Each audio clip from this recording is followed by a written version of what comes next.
Good morning, afternoon, evening, wherever you are, and welcome to NerdTube. And the world has gone insane with Zams TikTok treasures. Lots to talk about today. I'm here with Christine. How you doing? Good, thanks, Em. Oh, very good.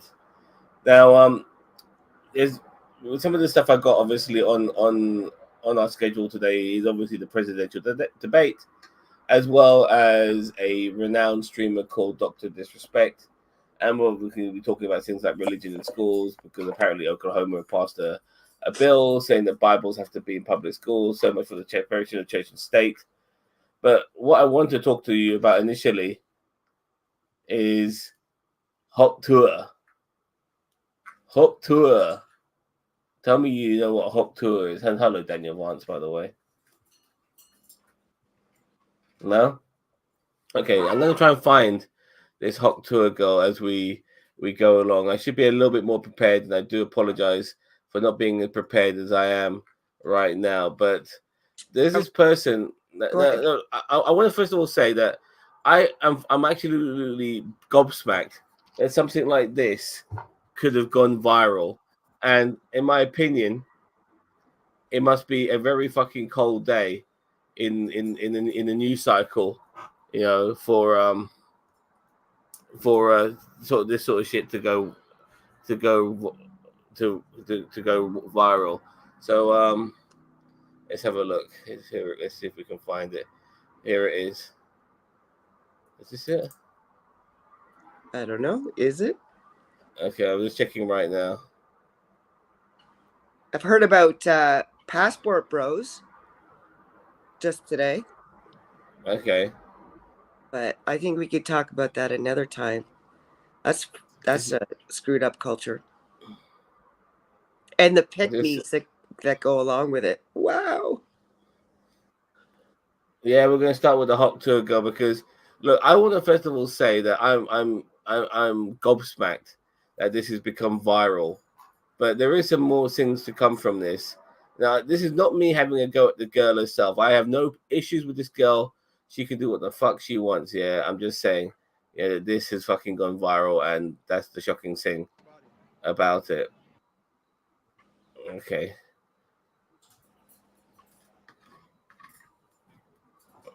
Yeah, we'll start with something light, Cheeto. Hello, Gary. How Hi, you Gary. doing? We're starting with the Hop Tour girl. Oh, I've seen this. It's gone viral. I love you, Pookie, forever. They must have been doing the right thing. What can I say? Make the cobwebs off this thing. Leave a message. What the hell? That's not the What? clip.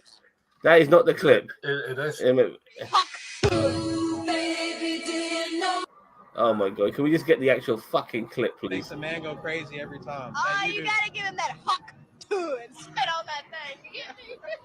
Makes a man go crazy every time. One more time. Oh, you gotta give him that huck to and spit on that thing.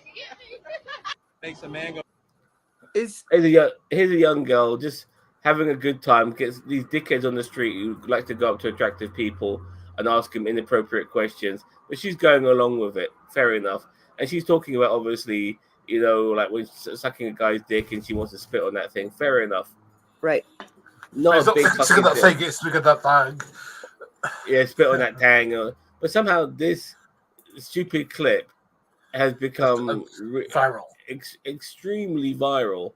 Now, first of all, I think this girl, she might be a teacher, and unfortunately, I think she's been fired because of this, which I find absolutely ridiculous because she's done nothing wrong. It's done nothing. It's a stupid comment. That's it. Yeah, or even then, I mean, it's innocent in my opinion. I mean, I think the viral of this is stupid. I think the people approaching her is stupid. But she seems like I mean, everyone does it. Yeah, right? yeah. She just said it. She just said it, but I think what's the most stupidest thing is her being fucking fired from her job because she's done nothing wrong. She's just a young girl having a good time. Talking about stuff that lots of people fucking do, and that I find more ridiculous than this stupid clip going viral in the fucking first place. Which it kind of makes me wonder how slow of a viral week it has been on the internet. that this is the fucking thing that everyone's fucking talking about and memeing about as well. I will get to some memes in a second, but Chris, now you've fucking seen this clip, you've seen what she said, you know, realize what this is the shit that's gone viral. She's talking about spitting on a guy's dick. What do you think? I think I can actually easily see how this went viral. She's attractive. She's talking about sex, and men want to see that, and men are on the internet, so it did go viral. I'm with you when I say she shouldn't have been fired. That's horrible. And we're villainizing sex, but we have violence everywhere. We have presidents giving speeches talking about horrible things, but we want a sense of sex. Yeah, in this fucking violence. age, boss man. What do you want my thoughts on it? I think it's just normal. I mean, like, I think that both guys, depending on what sexuality they are, like to have sex with other people. I mean, there's some people who don't like to do that. They're the asexual types, but they're that much. Everybody else likes to get down with somebody, whether it's somebody on the same sex or the opposite sex. Everyone likes to get down with somebody. And if this girl is just going along with it, having a bit of fun, going, yeah, I like to suck some cock. Hey, feel free. There's nothing wrong with that. And there's anything wrong with the guy saying I like to lick a clit or suck a cock himself. You know, whatever you're doing. I know she shouldn't have been fired, because the other day, if they said to me, if people who in that company said, I've never sucked a cock, yeah, bullshit. Is all I could say to that. Yeah, take a lie detector. Anyone who says they haven't and wants her fired for saying this, they should take a lie detector, and if they lie, get a finger. How dare our teachers like having sex? How dare they? You must be fired. You know, I mean, that's the mindset. Really, it's like fucking ridiculous. Little House on the Prairie times when women were allowed to be teachers until they got married. You know. Yep. Now there's a lot of crazy clips regarding the hot tour girl. This one, and don't get me wrong, I don't really. I'm kind of being my own hypocrite here by publicizing it regarding all the virality, if it's such a word, of this craziness. But nevertheless, out of all the things that have come out, this was the one that I liked the most. All right, this is from a viral clip from Mortal Kombat. Check it out.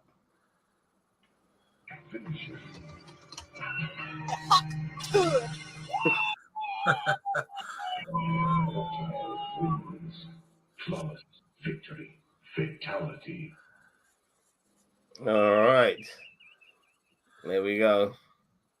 So I'm glad we stopped on that one, because I just wanted to get that one out of the way, because like I said, it's absolutely it's funny and it's sad and it's stupid, all of these things at the same time. Go on, Gary. I was going to say, as a wrestling fan, the amount of wrestling memes about that flaming young lady have been egregious. Let's put it that way. Like, from like Road Warrior Hawk Tui to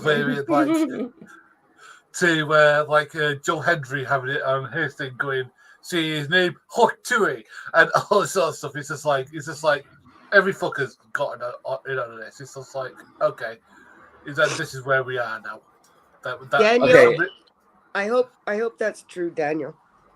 Yeah, Daniel Vance is saying she was not fired from her job. The rumors regarding that are fabricated. I very much hope that is true, because that would be a ridiculous thing to be fucking fired for in this day and age.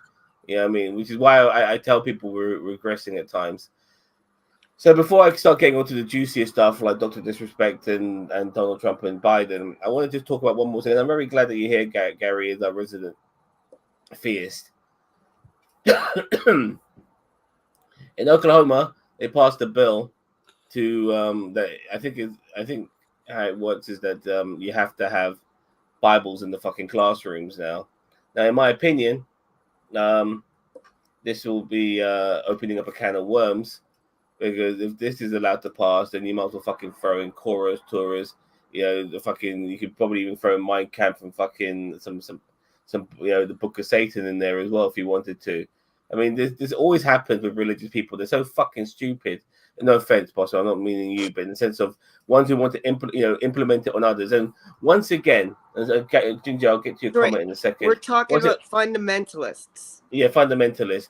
And once again, what annoys me the most about these dickheads is that they're the ones going, "Oh, we don't want them, gaying our kids and seeing trans people on TV and all this sort of shit." And they are constantly pushing religion down other people's fucking throats in schools where there'll be people who are not fucking Christian, whatsoever, or they might be following another faith.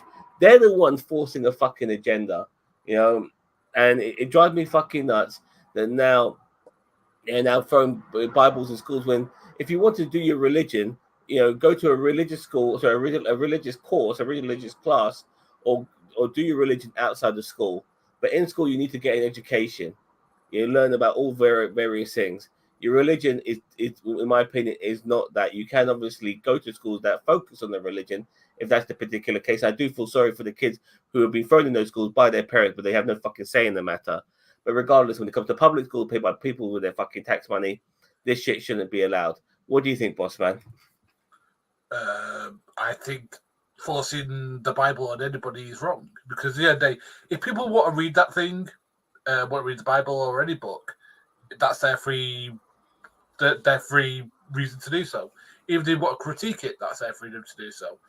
But it should be in schools because at the end of the day, you're forcing it onto kids who, let's just take the extreme elements, maybe somebody who is a non-believer and therefore might not particularly care for you pushing your religion on them because they don't believe in it, which is fair enough. That's their right to do so. They have the right to say they don't get to push their non-belief onto your kids. If you want to look at it from the other opinion, they don't get to go, all right, here's a book called The God Delusion. Let's go through it to see how fakey your religion is. It's like, no, we don't do that. We let everybody have their own faith. If kids want to discuss it on the playground or whatever, that's their right.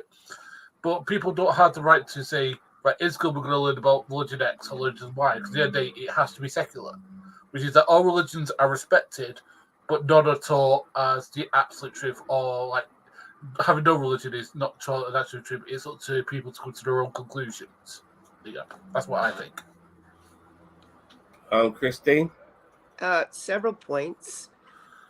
First, the same people that are trying to force Bibles into schools appear to be the same people that bang on about the Constitution and the U.S. government and freedoms. And yeah, it's all bollocks, they conveniently forget that there's a separation between church and state. They also don't understand or refuse to acknowledge that there's a difference between not having Bibles in schools and banning people from praying in schools. Anyone at any time, out loud or in their mind, as long as they're not interrupting a class, can pray all they want. No one is stopping your child from believing in God, talking to that God, praying to that God, wherever they are. You know what I mean? And third, because I've got a lot of points, but I'll stop at number 3. Just because you put a Bible in a school or force a prayer in the morning will not make people believe in that faith. It does not make them a Christian or a Muslim or whatever religion you're trying to force. It's like you want people to convert to your faith, at least the honest people do it, because you think you're doing them a favor and saving them and introducing something good in their life. But it's not an honest conversion, so they're not going to get any of those things that you think you're getting them. Go ahead, Gary. I was just going to say, like, I mean, if you want to convert somebody, you do it with, you don't do it that way. You just do it with, this is what I believe, and then you can maybe have a conversation about it. Maybe again, if you want to change your mind, that's the way you do it. You don't go, I'm forcing you to do it, because like Right. that's going to force. That's going, in my opinion, maybe it's just my own opinion. That's going to push them the other way, because like people don't like to be told. You know, as much as I sound like I'm quoting Rage Against the Machine here, people don't like being told what they have to think. People like to make their minds up for themselves. And hey, if it's against your religion, that's unfortunately the cards you've been dealt with that person. Yeah, I'm gonna get to something I want to talk about in a second. Before let me get to the comments first. I've been working late to finish second hustling from my local area. Second hustling means taking another dump. Yeah. Thank you very much, Ginge. I know, I'm only joking. So they'll put other books out in the classroom for depiction and description of sexually explicit material, which includes sexual intercourse, genitalia, or sadomaso. Please don't let me say that word. Sadomasochistic. Yes, yeah, abuse. But the Bible, yeah, exactly. Because if you do open the Bible, my God, there is a lot of sexual references in there. But that's the only book that's allowed to pass as far as these Bible passages are concerned. Unfortunately, Incest, bestiality. yeah. Oh my God.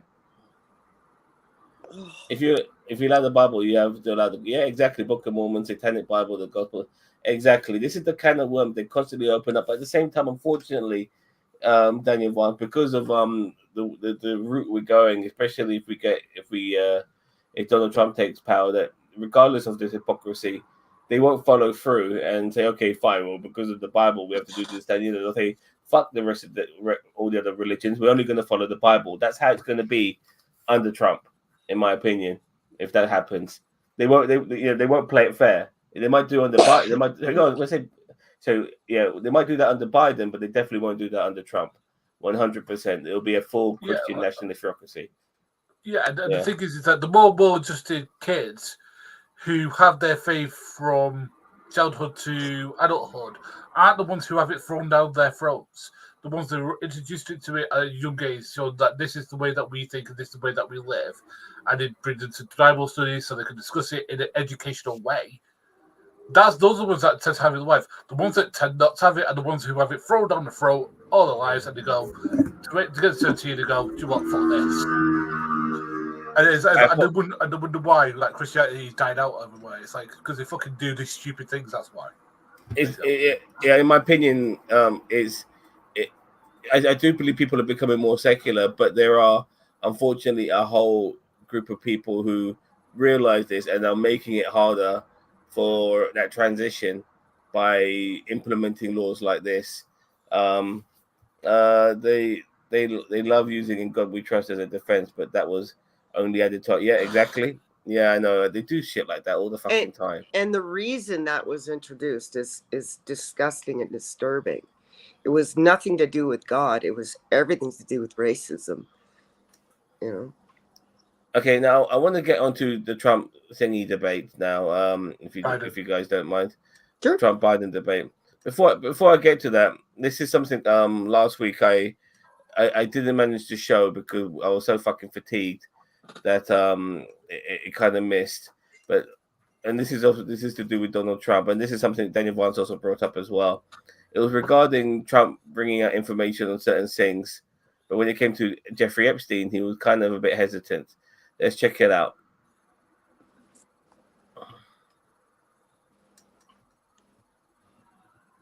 Would you declassify the 9/11 files? Yeah. Would you declassify JFK files? Yeah. I did a lot of it. Would you declassify the Epstein files? Yeah, I would. All right. I guess I would. I think that less so because, you don't know. You don't want to affect people's lives if it's phony stuff in there because there's a lot of phony stuff with that whole world. Would you declassify the 9/11? I mean, that pretty much just says it in a nutshell. Like everything else declassified, but phony stuff with that one because the phony stuff, mate, which you claim to be phony, is going to be associated with you for a start. And you don't want that because everyone knows, mate, that you're a fucking pedophile, without a doubt. And you don't want people knowing that. And look, don't get me wrong. The guy could fuck 100 kids. The way the conservative movement is now, they don't give a shit. We're going to be talking about Dr. Disrespect in a little bit, and they don't give a shit about him fucking. A lot of people don't give a shit about him screwing kids. Hello, it's EBW. right, Zam. Yeah. As a society, we got to stop saying things like sex with or fucking underage people because it's not. That would imply and I know this was not your intent to imply raping. some way that it wasn't rape and that it's okay because that's what adults do. We fuck, we have sex, right? No, that's SA. That's an assault, right? Yeah, I agree. I know you would. I knew you would. And don't get me wrong. I am going to slip up now and again, and Okay. Yeah. forgive me if that's the case. I just know myself.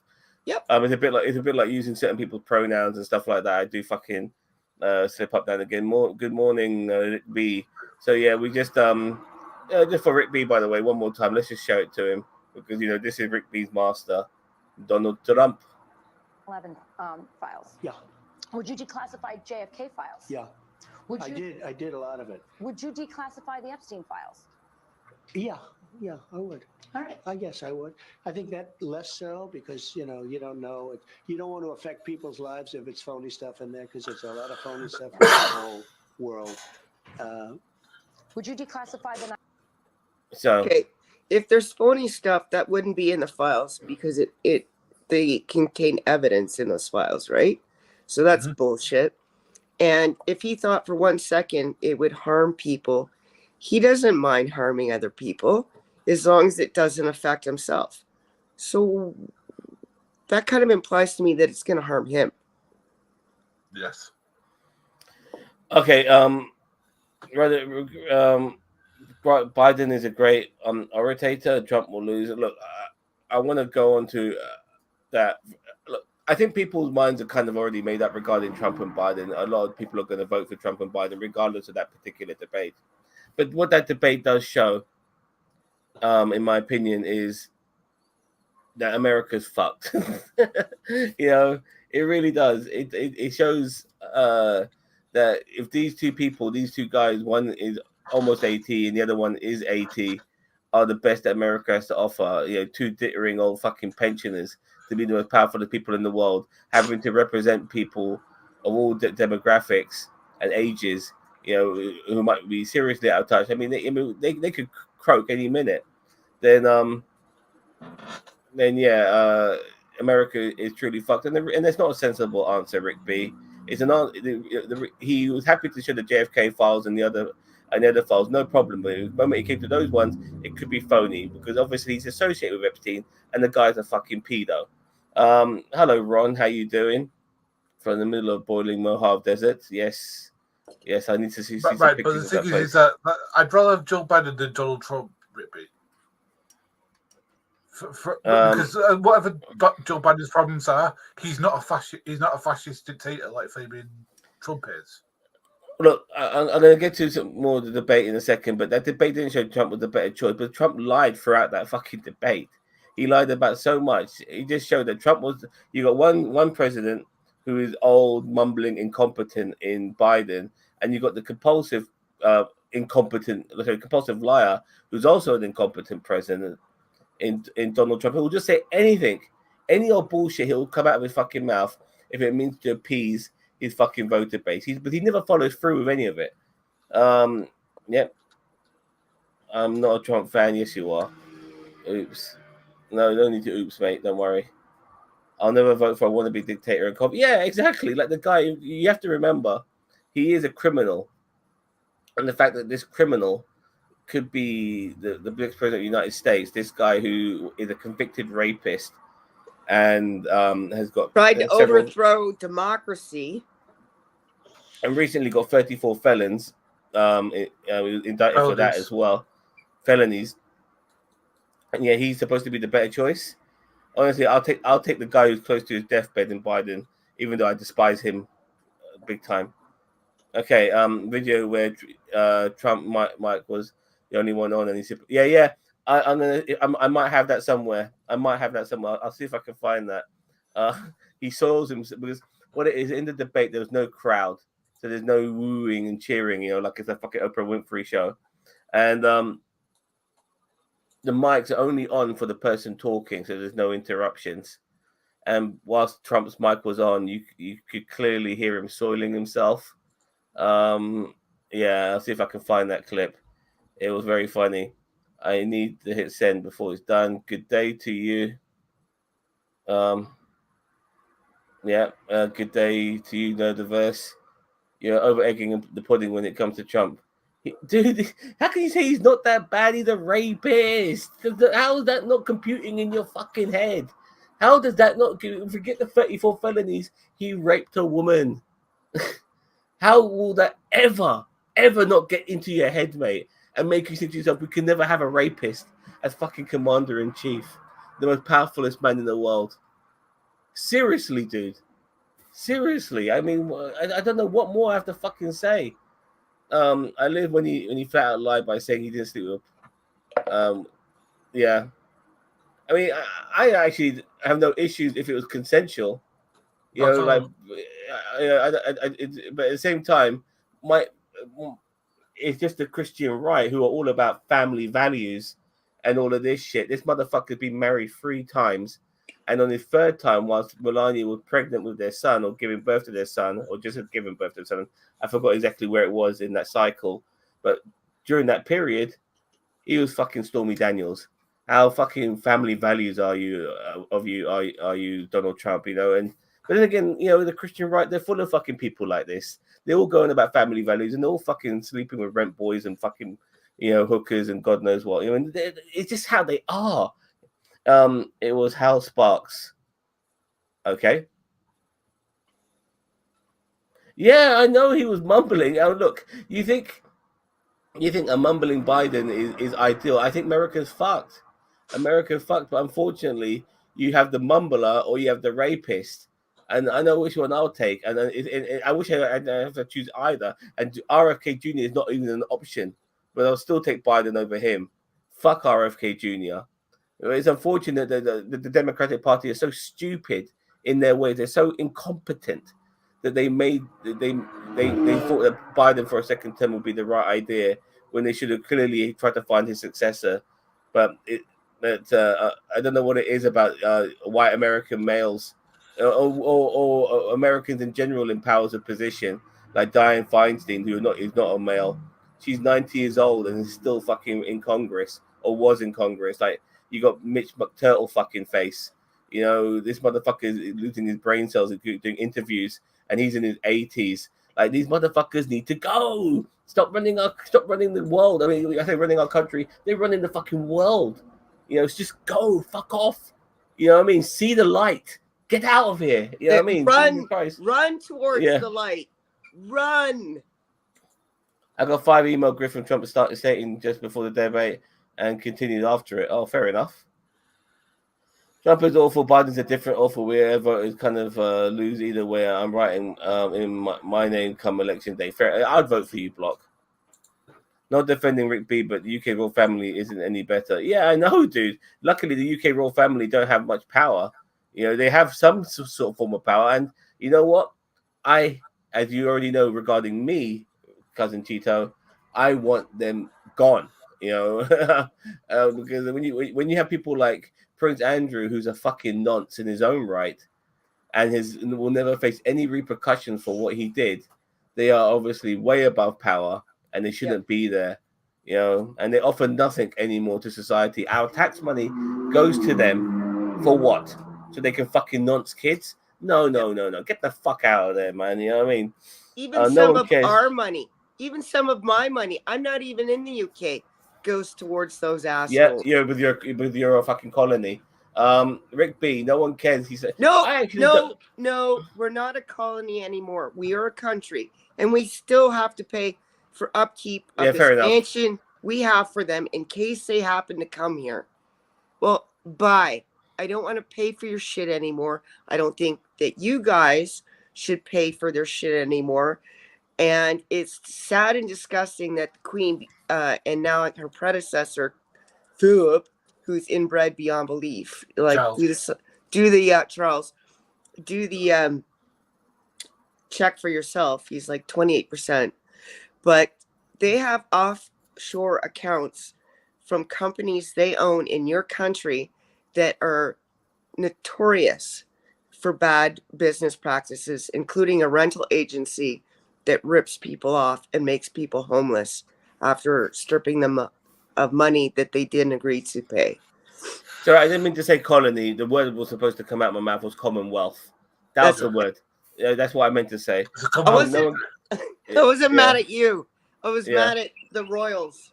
No one cares. He said, actually, I don't care too much either, but it's the hypocrisy of the right wing Yeah, pardon the noise. I'm sorry. I live on a busy road. I have to have my windows open. It's fucking hot. But regardless, it's the hypocrisy of the right wing who goes on about the family values and shit like that. And here he is fucking banging porn stars. If it was Bill Clinton who did shit like that, they all fucking go on their high horse. When Donald Trump does it, it's locker room talk and all of that shit. Yeah, we all lose 2024, mate. We all do. If they put me on the ballot today, I'd freaking win. You know what, Ron? I hardly fucking know you, mate. I'll fucking vote for you. I'll give you my fucking kidney too. I know you want them gone. Yeah, thank you. But I think Trump's job has got harder because they will try to drop Biden and put someone. I hope they do. I'm hoping that this will make the Democrats realize they need to drop him. But in the day, the only person who can step down is Biden himself. And if he's a ditching old man stuck in his ways, he won't do it because he's the president of the United States. They have to do the 25th, I believe. Is that correct? Yeah. If they do that, no, 27th. Oh, well, whatever it is, they have to fucking do that shit in order for, and then that's gonna maybe look kind of bad on the Democratic side as far as how they see public opinion looking at them, that they have to get rid of Joe Biden because he's incompetent, even though they should have realized this ages ago. Rick B, the point is he lied about it and other things. He's allergic to the truth. Yes, well said, none of us. He can't tell the truth. He just can't tell it. The greatest show of democracy in my lifetime is 1,000 Islands coming together and deciding on one salad. You know what? I love fucking 1,000 Island sauce. I haven't had that in ages. I need to introduce myself to that a bottle of that. You know what? Yep. Would be awesome is if we could give Trump a potion that he would somehow not be able to lie. He'd everything that came out of his mouth would be a confession. That would be hilarious. Yeah, I agree. As long as it's not Harris. Yeah, unfortunately, Kamala Harris. I despise that woman as well. By the way, the amount of people she's fucking thrown in jail for fucking smoking weed, for fuck's sake, it's ridiculous. I was never happy that she, regardless of the pandering of the first woman vice president, it had to be her. For fuck, I'm glad it wasn't Hillary. I'll take her over fucking Hillary. And the fact that the Democrats are constantly running to Hillary, this habitual loser, as the person that Biden should be aligning himself with, or possibly making his vice president, it just shows you how out of touch they are, man. They're seriously out of touch. Technically, she won the votes. She didn't win because the United States has set up some ridiculous system that means that people in the Midwest, their vote counts for 5, and people on the coast, their vote only counts for 1 because of their system. It's sad and pathetic. In a dream world for me, someone like AOC would get elected, but they can't put her up because she's a woman and she's a lefty, and she would not get elected because even lefties would be like, whoever's running with the Republican Party, they go over there. And it's sad. She would do a great job. For a politician, she's pretty honest. Yeah. She's not bad. I mean, the times she's disappointed me, but I mean, who doesn't at any time? So right. I'll take her. Sorry, let me read that comment from Tito. Democrats to make it easy to win for Trump. I think Trump was always going to have his base regardless. There might be people who are on the fence, but maybe I think to a degree, some people are more leaning on one side of the fence than the other. But if Trump is compulsive, you have to really look at it from a central perspective, because you might be siding with Biden and think shit, he did really badly. Trump owned him, and I know people on Trump's side will, regardless of how Trump appeared, will side with Trump regardless because that's how they are. They're cult-like. But once again, if you do look at that debate objectively, just Trump was just compulsively fucking lying. He lied the entire fucking debate. I'm more pissed off with the moderators for not calling him out on those fucking lies. That's what annoyed me the most, regardless of how fucking inept Joe Biden was. Yep. Sometimes one needs a bit of levity at Ron. Yep. It is the 25th Amendment, apparently. That's what Rick B says. I agree. Liar, liar, or liar, liar too. Daniel Vance says, imagine if Trump wasn't able to lie. I think he'll spontaneously combust. I don't know. The only words that will come out of my mouth are lies. He would just start up to the mic and he'd just come up and he's like, yeah, on the 6th, I certainly tried to overthrow the government. I don't want there to be democracy. I want to be king of this country and I want all your money. Yeah. and you probably want to say how he wants to grape underage people as well. Yeah. In beauty pageants. You know, you want to take over from where Jeffrey Epstein left off. Speaking of the devil's lettuce, they didn't want the stupid public to pick the president, hence it. Yeah, the electoral vote is the most undemocratic thing in the land of the free. It's just so stupid. It's so stupid. It's just there to make sure Republicans win a lot of the fucking times. It's really catered for them because more people, I think, vote Democrat. I mean, they did for when it was under Hillary, but she didn't get the electoral college vote. She got more votes than Donald Trump. People forget that. But Donald Trump won the electoral college, and somehow that's democracy. AOC would be interesting, but I'm sure she's good. But yes, her over Egypt. Yeah, exactly. What people start needing, honestly, in my country as well as your country, is that we need some people who are seriously on the left. And we're talking about economics as well, not just social issues. I think the Democratic Party is way more left-leaning than the like to say the Conservative or the Labour Party at this moment in time here in the United Kingdom when it comes to social issues. I think you guys are a bit more progressive on that. And you're cool with that. You know, you're not homophobic, you're pro-trans, all of these things. But economical issues, this is why we call you neoliberals. You're still fucking far right. You know, and you need left-wing politicians when it comes to economics in power. There hasn't been any at all in my lifetime, and I'm 47 years old. I've never seen a left-wing politician run our fucking country. We came close with Corbyn, but the media made sure they shut that down. We came close with Bernie Sanders. The media made sure they shut that down. The Democratic Party, the only time they ever pulled their fucking finger out their assholes was to fucking make sure that fucking Bernie Sanders wasn't the candidate. Yep. You know, when it comes to proper left-wing people who are there to help the society more than the fucking rich and powerful, they'll make sure these motherfuckers never get in power.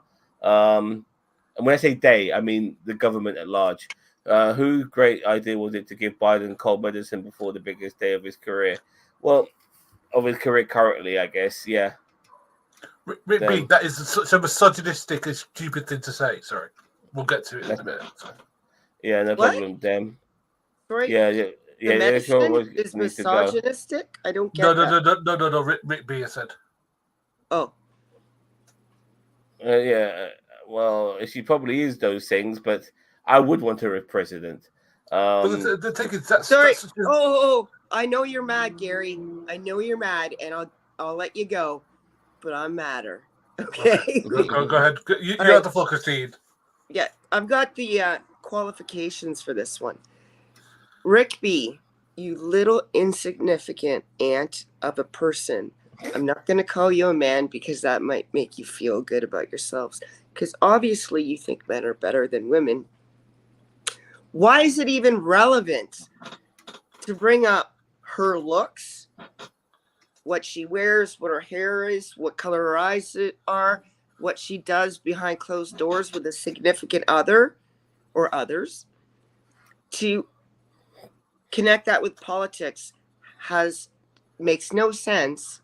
And you're doing it to lower her because in your mind, the way to get at women is to talk about them sexually because for them, sex, for a woman to do sex is a dirty thing. It's okay for men. You're studs, right? This just screams your insecurity, your ignorance, and it's blatant to the world what you're trying to do here, and your character shines through and not in a good way. So self-reflect. Sorry, Gary. It's all right. You said everything I was going to say, so I'm out.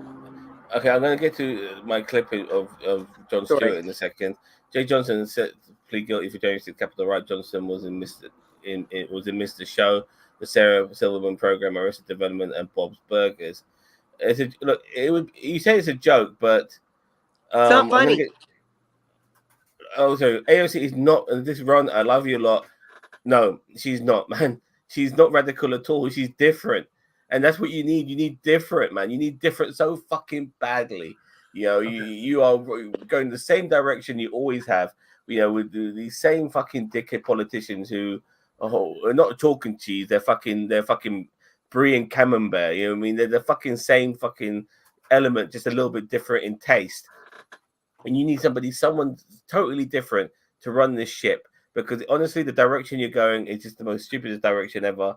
You know, you're going down. I mean, one of the reasons why fucking Joe Biden's losing is because of the Palestinian conflict. He's pretty much lost the entire Muslim vote. There's going to be so many people who are not going to vote for Trump. They're just not going to vote for fucking Biden. You know, they're not going to switch to Trump. They're just not going to vote for Biden. And it's because of his incompetence. Go on, Gary, before I get to the next comments. No. It's when you get to the next comment, I want to go. So go. Okay. You said you paid her a compliment. She's attractive, but you did say that she wasn't good enough to be president. So that's not enough of a compliment, in my opinion. Right, Rick, here's the problem. Right, you have a daughter, Rick. Right. Imagine if let's say, example, you're out with your daughter, and some guy, some drunken knobhead goes, "Oh, look at the tits on that. Or look at the ass on that. I bet she's grand in bed." Would you be happy with that, Rick B? Would you be happy as her father to hear that, or would you want to punch that guy's fucking head in? Now, take a think about that. Imagine that your AOC's dad would and Christine's had to hear that the rest of her fucking life. So grow the fuck up. Sorry. No, you're right on.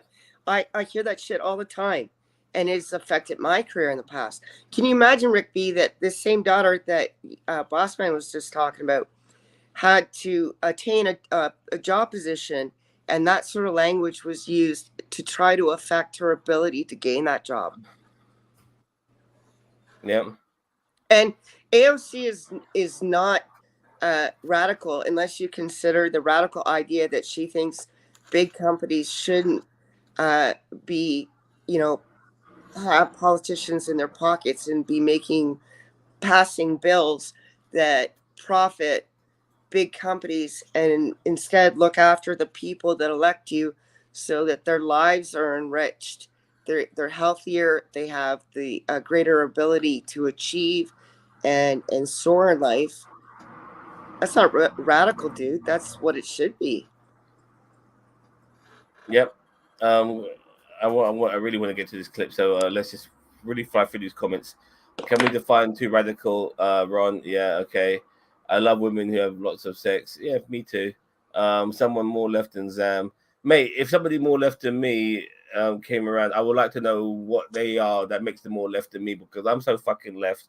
You know, I am pretty much off a cliff left. I mean, well, definitely Ginger, I think I mean Ginger more similar than you realize, but at the same time, like we're leftists, but like, for instance, like I hate to say it, I'm regarding like comments regarding AOC being attractive and stuff like that. And I actually think sometimes, I do think of her as attractive at times and stuff like that. But with the conversation we're having right now, I just don't think it was appropriate to go there. I'm happy to talk about her. Will she be good in bed in other conversations? But this is not the conversation we're having right now. So I don't, which is why I don't appreciate it in that particular sense. Right. But I have no problem with talking about somebody in a sexual manner in conversation, because I've done it so many fucking times, and I'd be a hypocrite if I said that it was the wrong thing to do. But on this particular case, I think it's just not appropriate. I would even go so far as to say, yeah, she's really attractive and she's very intelligent. I think she'd make a great president. But to throw in the sex part? Yeah, I agree. Yeah, look, nothing to do with politics. You've completely misjudged me. Fair enough. Look. Before I get to more comments, let's have a quick look at this. All right, this is what Jon Stewart had to say after the debate on the Daily Show. And welcome back, Jon Stewart, to the Daily Show. By the way, you have truly been missed. And it's not just that, but even though I think like me and Ginger disagree on Trevor Noah, I don't think Trevor Noah did a bad job. But when Jon Stewart came back, you realize, wow, there is so much more Trevor Noah could have done compared to what you see Jon Stewart do. But he really tries to hammer it home a lot more than Trevor Noah ever did. Anyway, check this out. Let me just say, after watching tonight. Oh, sorry.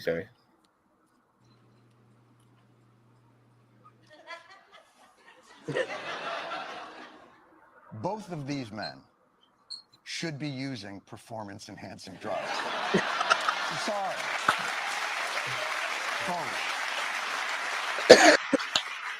As much of it as they can get, as many times a day as their bodies will allow.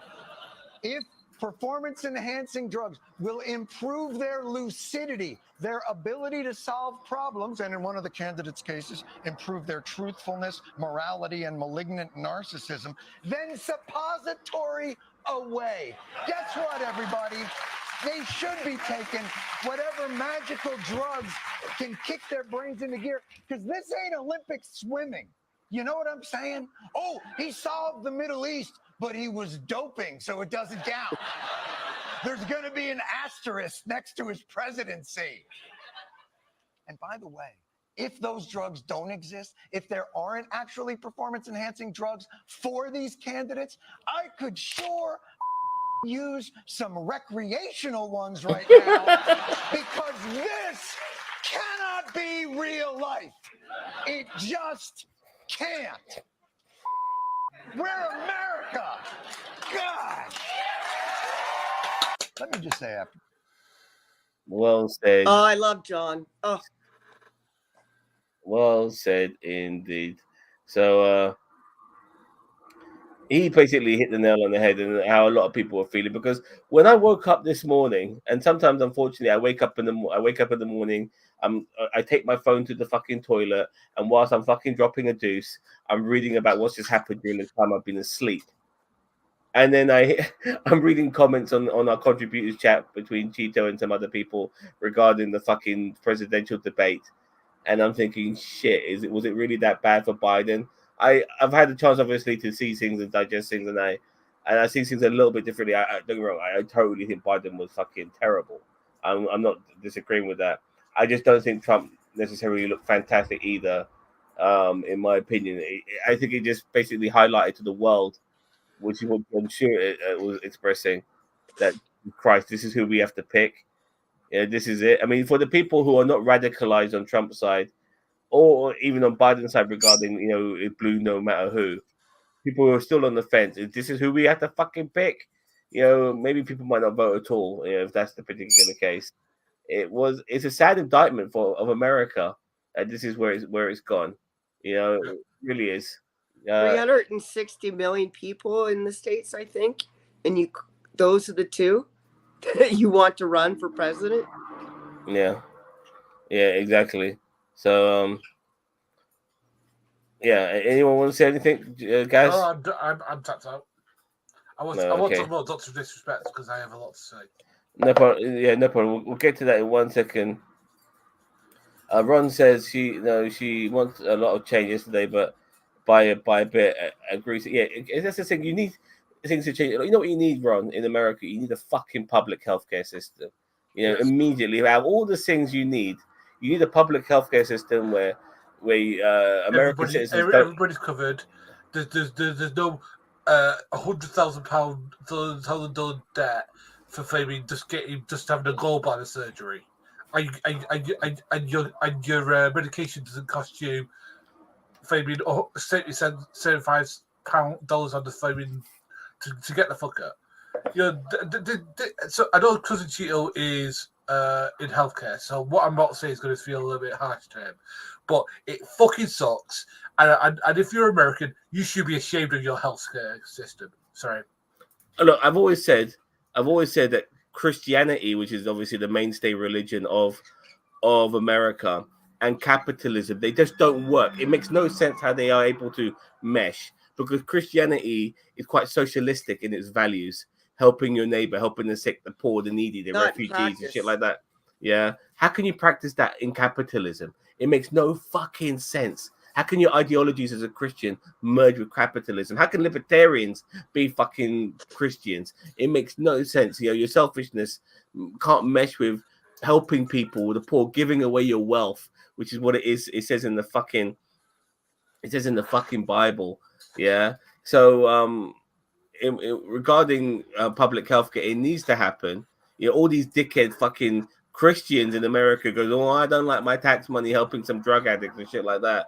Well, your fucking tax money fucking goes towards Israel and pays for their public healthcare system. I'm sure you don't give a fuck about that, do you? You know what I mean? They have public health care. They have socialized medicine through your fucking tax dollars. And you're totally cool with that. You have no problem with your fucking tax dollars going to overseas wars.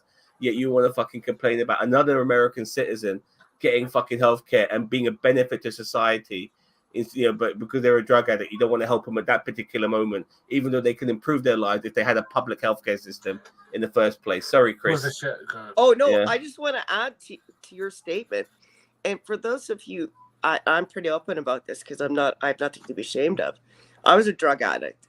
I smoked crack. I did heroin, and it started off with the back pain medication I was put on after I broke my back. Big Farm, thank you. And my healthcare system helped me at first very poorly because of one doctor being incompetent, but the healthcare system was great to me.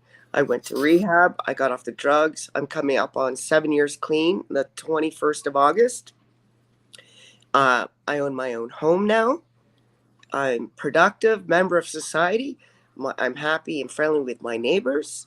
You know, it works. And I don't think I'm a bad person. I went through a bad situation. And drug addicts, for the majority that get on, I'm not talking about weed and shit, but people are taking drugs because of some sort of bad trauma in their life that they need to escape from.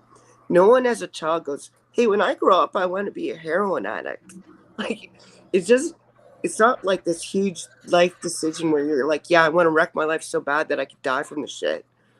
Like, people think. Like for example, I'm a social drinker. I only drink when I'm going out or something like that. I think the thing is that it is very easy. It's easier than people think to become an alcoholic because it could be that next drink that does it. Like, I mean, thank God I'm not really somebody who does binge drinking anymore because I think that culture's kind of gone out of UK society. But it kind of used to be the thing that a lot of white straight males under 20, especially when I was younger, were into the binge drinking culture, and I was into it a little bit.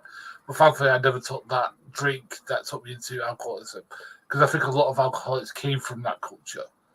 I mean, now it's kind of died off, but there's still alcoholics there, and there's still the temptation is a lot of the social pressures. So I hate this idea that, we should pray for person X. It's like, fuck off.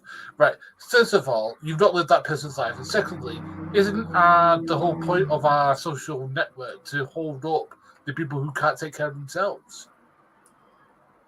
No, exactly. Remember, I lived over into my late 30s, a very productive member of society. I was in the military. I didn't do drugs. I paid my taxes. I started working at 14. I put myself through college. I wasn't this person who was like, oh, I'm just a nice person. I decide to take drugs because I'm, fuck society. No, I went through shit. I got addicted. I got off those drugs, which wouldn't have happened if I were in the States. I know I'd be homeless. I know my back would still be broken. And I'd probably be a prostitute to get my drugs. But thank goodness my country has a healthcare system. I didn't turn up homeless and whoring for drug money. In my cab work, we have accounts with charities and with the NHS, and I pick up people who you can clearly see are so haggard in their features that they are 100% alcoholics or trying to get off being alcoholics. And it makes me happy. I mean, I get a bit concerned, obviously, with them having somebody a little bit unstable in my car, and my guard's a little bit up. It's just natural, but it does make me happy knowing that even regardless of how well we do it as a society, whether it works or it doesn't, this person's been given an opportunity to improve himself because of tax money that we pay into our society to make everyone in this country better. And that's what we need to understand when it comes to living as a society. We're not on a fucking island on our own to do that if you want to do that. You know what I mean? But if you live with everyone, then help your fellow man. Make sure that they have an opportunity to better themselves. It betters everybody. And that's how I look at things regarding things like healthcare and stuff like that, which is the most Christian thing America could do if they fucking if they consider themselves to be Christian, in my opinion. Because if it could happen to me, I tell you, it could happen to you. I was the Yeah. most straight-laced, patriotic, military soldier, like paid my taxes, was very black and white crime-wise, like no nonsense. And then I went through shit in my life and I figured out, you know what? It's not what I thought it was. And I'm telling you guys, if you still think this way, it's not what you think it is. Do some research, some soul search, have some empathy. Okay, I got one more thing I want to do regarding Biden and Trump, but I just want to quickly get through some comments here. Okay, I think she's attractive, but I don't agree with her politics. Fair enough. I think she's attractive, and I do agree with her politics. Well, most of it, not all of it. I have a son, and no, I wouldn't punch anyone that can control my emotions. Well, it depends on what they do, I guess, Rick B. Your compliment is irrelevant for this conversation. Fair enough. I don't know who you're talking to. It's the banks that control the world. I mean, it's rich, powerful people in general who control the world. Look at people like I said, Elon Musk, who still gets subsidies from the government. It's crazy, and the guy's got more money than fucking we could ever imagine. I'm a left-leaning moderate, probably due to my age. It's funny because you're supposed to get more conservative as you get older. I like Trevor Noah, but Stuart is a whole nother level. 100% agree, Cheeto. Yeah. Remind me to self, never FaceTime Zam in the morning. Mate, yeah, my face is all scrunched up. I look like fucking Popeye the Sailor Man. Just need a fucking pipe in my mouth, you know what I mean? It's because what you're doing in the morning. No, I know that. But if you saw my actual face, you'll see my shoulders as well. I agree, Trump didn't do good, but he looked, I guess. I think of our healthcare, yeah. The fact that people fucking die by not getting public healthcare. I always hear these stupid things from Americans telling me, well, people from all over the world comes to get our healthcare because, as I said before, your American healthcare is great if you're rich. If you're rich, it's fucking fantastic. If you got money, it's the best healthcare money can buy. If you haven't got money, you're fucked. It truly is. Or if you do get the healthcare, then you're bankrupt for the rest of your life, and you're in debt for the rest of your fucking life. Actually, it's a disgrace. More people would prefer to go to Israel for their health care because it's even better there. But yeah, I mean, if you have money, but things like insulin, people are getting ripped off in America, whilst a lot of people will just hop over to Canada or even Mexico. They got that isn't true. It was made up by flaming Protestants in the flaming 19th century. Don't put the flaming conspiracy theory bullshit. Sorry, I love you. I love you fans, but that's bullshit. I'm sorry. How does Christianity and capitalism, Christian Church of Spanish Portuguese lineage? It's not true. Plots of land in here. I have no idea about all of this. So it's not true. I mean, Vance, I thought better of you. It's not true. Congrats, Christian. It was a lie sold by Protestants in the Reformation times. All three of us, by the way, all three of us on sobriety, in some way or another. Considering you're obviously not an alcoholic. You're not a druggie. I'm not a fucking druggie. We've all had to go through things. You guys have known me before when I was fucking smoking reefers, I was living off it, and I miss it. I swear to God, I still miss it right now. I'd love to be sitting here with one in my mouth right now. I really would. But that life is over. It really is, and I miss it a lot. But my God, if it wasn't for like things like me not smoking, I wouldn't have this guy. Quit smoking of all types of stuff got me this guy and the two other players that are sitting on my fucking television right now. Zam, yeah. May I make a suggestion? When you think the first thought in your head is like, man, I'd really like to be doing that drug right now. Then think, okay, what happens after that? And you just sort of answered that question for me. What happens after I do that drug? Sure, it's great in the moment. Then I don't have any money. Then I can't do other things that I enjoy and love in my life, like having my birds.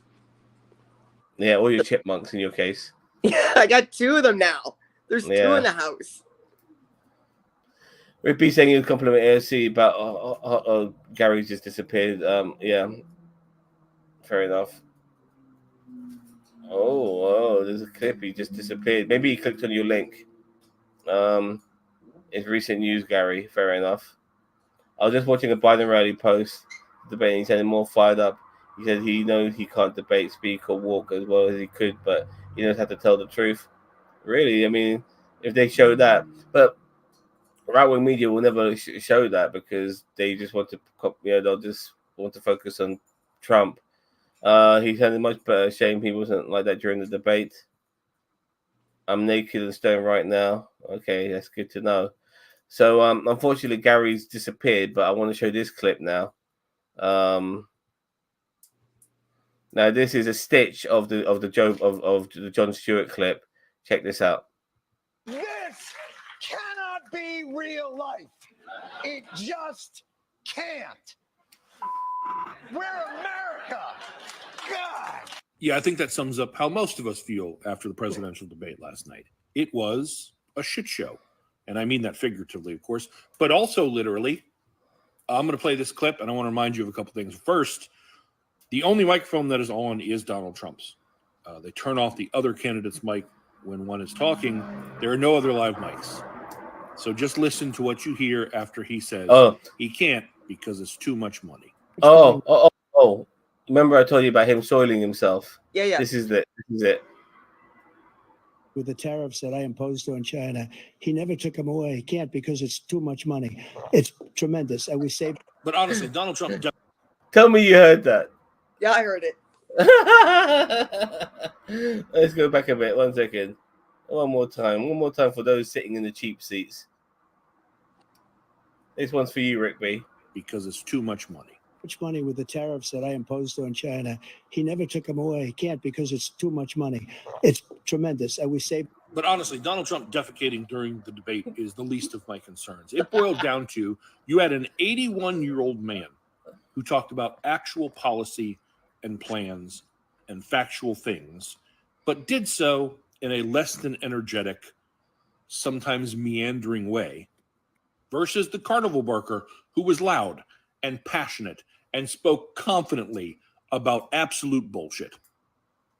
Things that he knows are categorically false, and he said them anyways. In fact, made more than 30 false claims during the debate. Infanticide is not happening. He said it like 20 times. They're going to take out the babies and kill them after they're born. And he cites this one incident that was a misspoke that was cleared up years ago. And he's still sitting here running the tread off of this thing. And the problem is there's a bunch of people who hear it and believe him and think it's true because he's saying it. Meanwhile, the moderators, despite their long history of blasting Trump, didn't do shit. Literally didn't fact check him on shit. Never called him out for the blatant lies that he was speaking. Took them almost 40 minutes to even bring up the insurrection. And you know what they didn't talk about at all? Project 2025, which is an absolute nightmare, and no one seems to be talking about it. And the argument is going to be, well, this isn't his official campaign saying this. This is the Heritage Foundation. There's someone separate. Aside from the fact that they laid out a 1,000-page document that shows how they want to turn America into a MAGA-run Christian nationalist police state, they have also, the architects of this, in interviews, made it very clear what their plan is. They said they were unhappy with Trump's first term.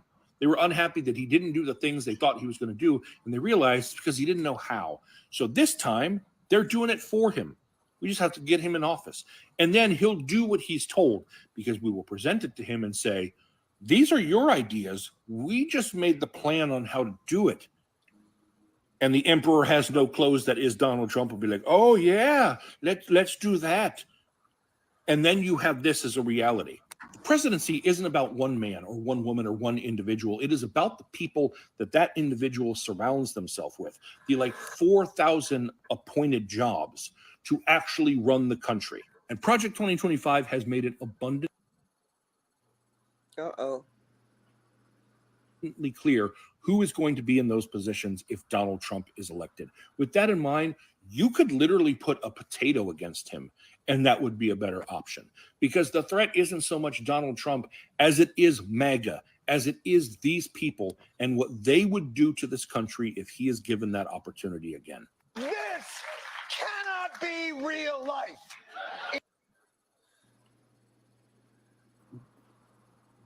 Gary, true. did you miss the clip of Donald Trump shitting himself? Did you see that? No, I caught that.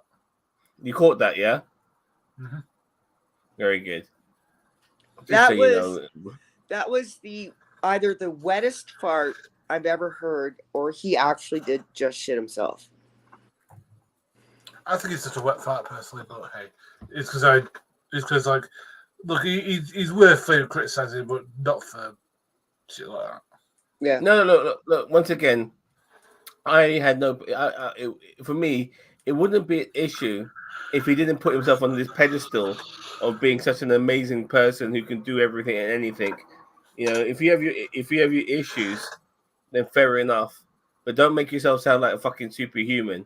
Because the way his fucking cult goes on about it, and it makes him look like he's superhuman. They give him muscles that he hasn't got. You know, they put him in positions that he'll never fucking do. The guy who fucking skipped out. So for me, I have no problem mocking him on him soiling himself because he's not all fucking that in the first place. So fuck Donald Trump. And he's a rapist, so fuck him. Yeah, and he's a rapist as well. Yeah, we should always mock him for that. So yeah. So they are both bad options, but Trump is better. I don't care about entertaining, dude. Like, why is that so important? Are you so narrow-minded? I mean, is your brain that fucking big? For fuck's sake, you know, we're talking about a rapist being the most powerfulest man in the world. People shit themselves in public. It doesn't mean I want to see it. Yeah. Yep. Or have them run your country. Yeah. So Trump is entertaining, but when he first got in the first time, he almost started World War III. Well, at least he made me laugh first. Yep, exactly. They're old men and they're going to piss and shit themselves. Like he's delivering a promo. Don't take him so. But I don't get it. Like, this is an oxymoron comment. Like, you either listen to what these motherfuckers have to say and put them in the most powerful position in the world, or you don't take them so seriously. Like, what the fuck?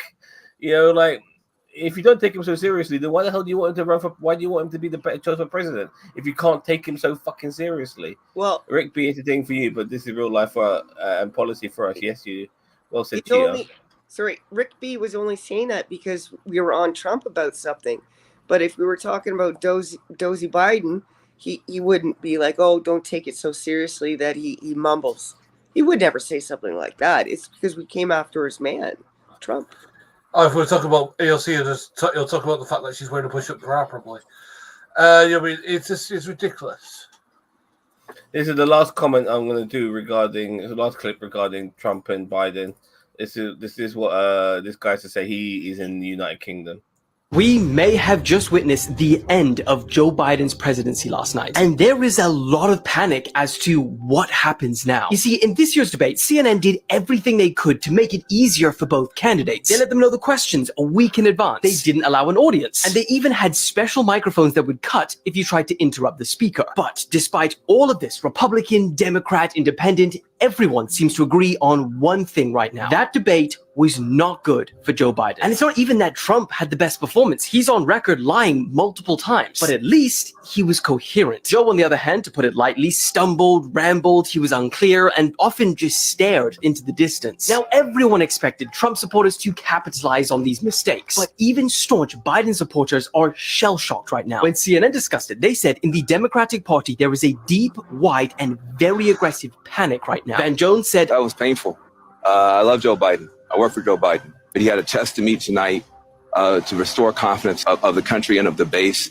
And he failed to do that. Former Democratic senator on MSNBC said, I'm not the only one whose heart is breaking right now. I don't know if things can be done to fix this. Even the Vice President, Kamala Harris, said, that was a slow start. That's obvious to everyone. I'm not going to debate that point. Then the elephant in the room was addressed. Van Jones went on to suggest that Biden should step aside and let the Democratic Party have a different nominee for president, which is a call that you're now seeing more and more. And the press, as you can see by how they surrounded California's governor after the debate, anticipated this too. However, when asked, Gavin Newsom said that he will not be replacing Biden in November. And what's more, to try and replace Biden now would be very difficult, if not impossible, because under the current Democratic Party rules, if he does not choose to step down himself, it essentially won't happen. So the question is, can Biden restore voters' faith in the next debate and carry out 4 more years? Or should he step aside for someone else? We may have...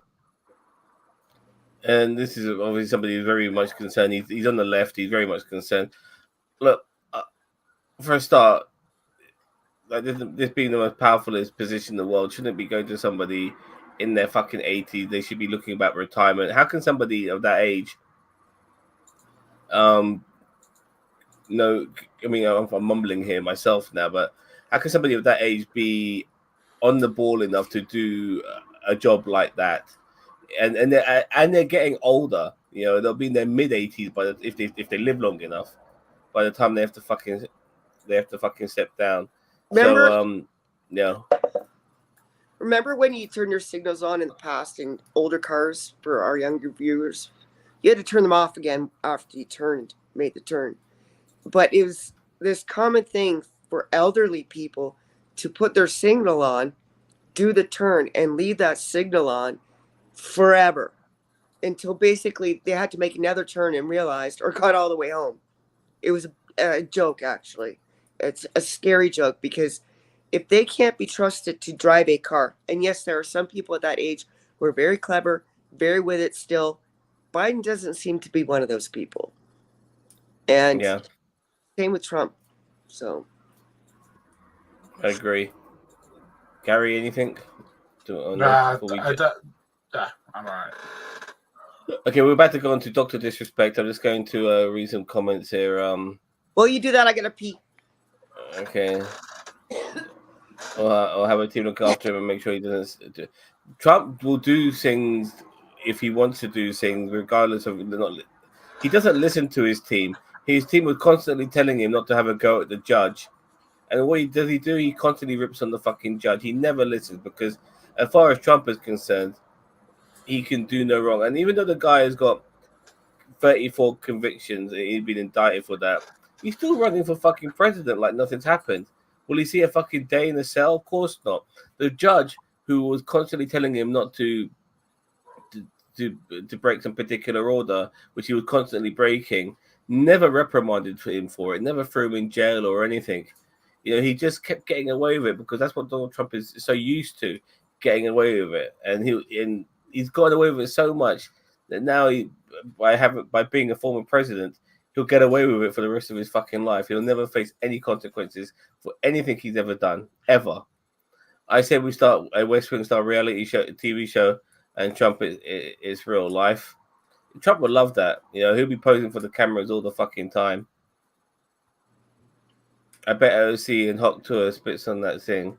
Yeah, well, I mean, I'm sure there's a lot of people who do, but this is just Rick B trolling right now. Bernie, yeah. I don't Bernie Sanders rather than this. And he's an 80-year-old I would take right now. This is not a good debate for you, Zam. Laugh out loud. Yeah, fair enough. Okay, so let's get to Dr. Disrespect. So I have a way to talk about this.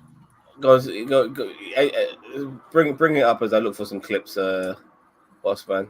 So basically, this is what's happened. So, Christine, do you know who Dr. Disrespect is? No. Okay, so he is a gamer streamer. He started 2012, I think I got right. And he 2016. Was it 2016? Is it? No, it's earlier than that. He signed in 2012. Oh no, the Dr. Disrespect thing started in 2016. He's been around for a long time. Yeah. He was doing Justin TV and stuff like that. But Dr. Disrespect started in 2016. Yeah. So anyway, he was a gamer and he just tried different things, and then he became Dr. Disrespect, this character that's based on like 80s action movies. He's got like a wig that is this sort of like mullet.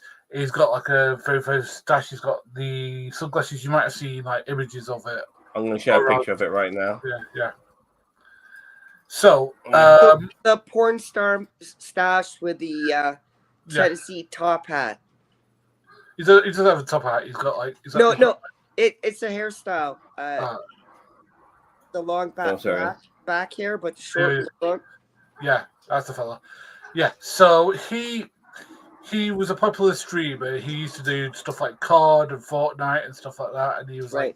he's very famous for being pretty decent at like stuff like COD and stuff like that. So he had this persona of Dr. Disrespect that he came up with that was this sort of thing. Here he is. This is what it looks like. Dirk Diggler himself. I mean, the moustache is real, but the wig isn't. Can you see that, Chris? Yep. Okay, so what happened was because of how much views he'd bring into Twitch, this is when Twitch started to go, when Justin TV started to go away and Twitch started to become the platform to stream games on.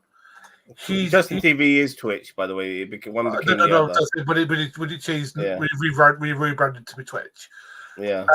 He got an exclusivity deal, so he got paid.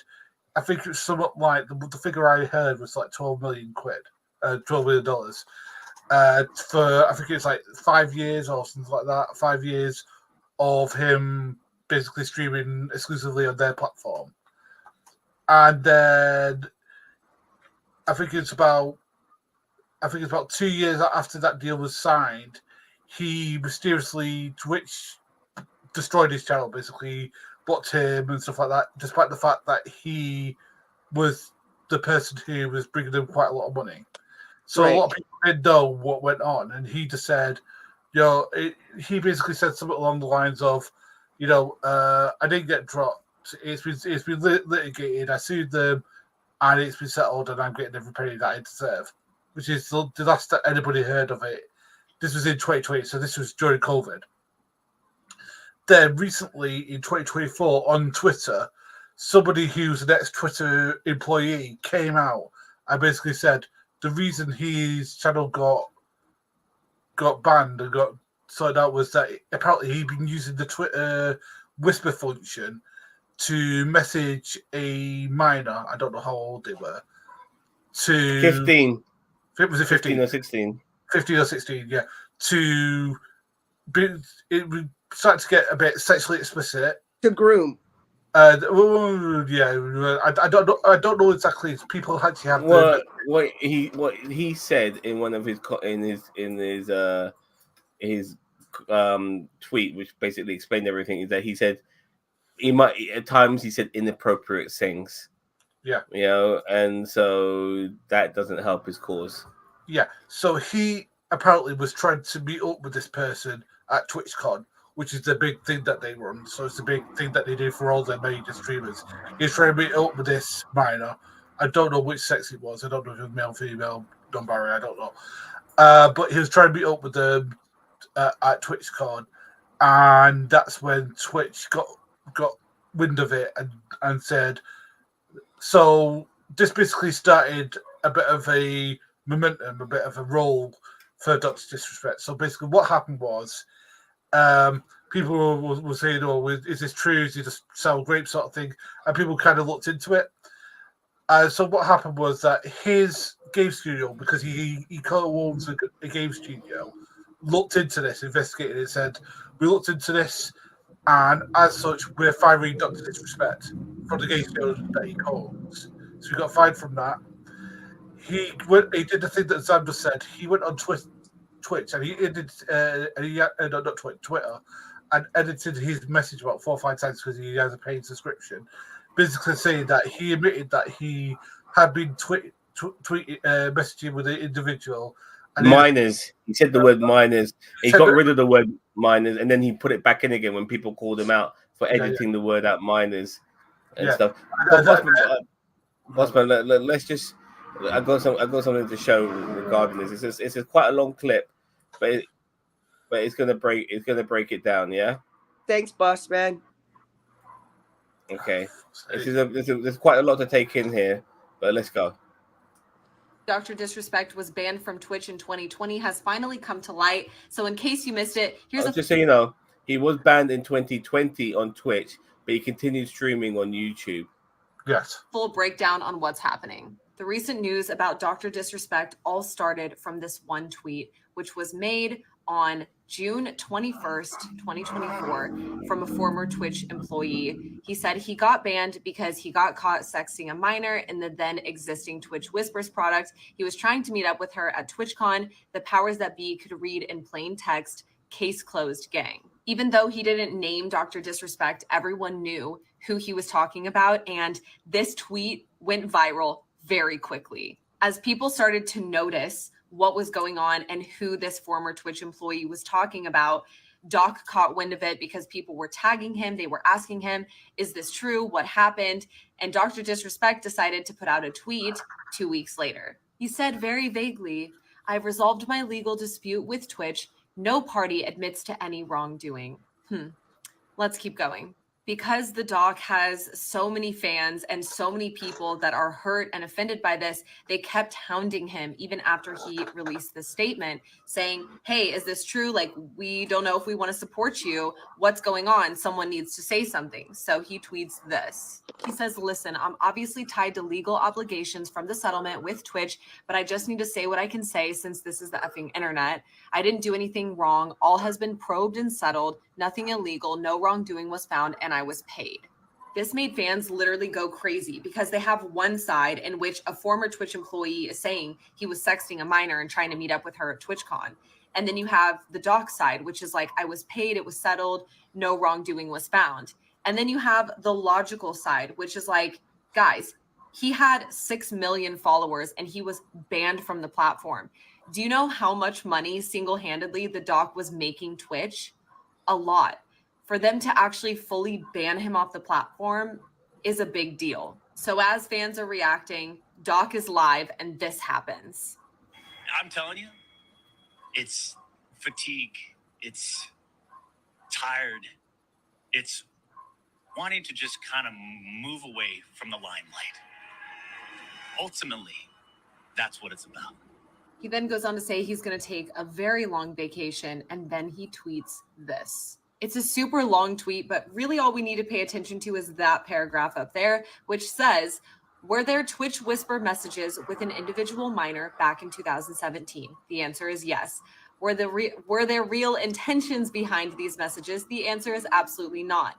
These were casual, mutual conversations that sometimes leaned too much in the direction of being inappropriate, but nothing more." Need I remind you, 2017 was the same year that he was also messaging another woman and cheated on his wife with that woman, and she was 24 years old. He was 38. I'm not saying it's wrong to date someone who's significantly younger than you, like 14 years, but it does give an indicator that he is interested in young women. In that part of the tweet in itself, he admits that not only was he messaging with a minor, but that those messages were inappropriate. But still, fans weren't so quick to call him a pedophile. They were actually quick to defend him because people were questioning how old the minor was, whether they were 15 to 17, saying that 17 wasn't actually a minor. And then the other reason people were defending him was because they were saying the doc didn't know that she was a minor at the time. He only found out that she was a minor after the fact, which, like, guys, Doc is using all of the ammunition he has right now. When you are accused of being a pedophile, you're going to use every single piece of information and ammunition that you have to defend yourself. And if that's not what he said in his statement, then he knew. Let's be so for real right now. Another thing that's being shared around Twitter right now and has no proof of being true is this email. And a lot of fans are speculating that it's a fake email sent from a fake former Twitch employee, but it's actually just a fan trying to defend the doc. So let's take a look. You can pause to read. I'll move my head. This is a really long email, but basically all you need to know is that this person is stating that they're a former Twitch employee and that there was basically a get him campaign internally from Twitch, from the employees themselves trying to get rid of him because they were upset at the bathroom scene from another event. This guy states that his whispers were being monitored by an internal team who was paying very close attention to his every move because they wanted him gone. He also states that these employees basically conspired to get him off the platform and that they had sent over to a third party what the interaction was between him and this girl, which broke internal policy and CCPA regulations on disclosing information to a third party. So this resulted in Doc's ban because Twitch couldn't come out and formally state what had happened because Doc could sue them for breaking the law and disclosing information to a third party. So instead, they just decided to settle, pay Doc out, ban him off of the platform, and move on. It also states that Doc can't come out and say the details of this settlement because it could break the rules of the settlement and force him to have to pay back what he had been paid out in the initial settlement. So I'm going to end with this. Other than a message saying, thanks for your support, I appreciate it, there is no interaction in which a 38-year-old man could have with a 15-year-old that would be appropriate. I think it really depends on the nature of the conversation, but I also really just can't imagine a situation in which a fan is messaging you and you're responding back in a somewhat inappropriate manner.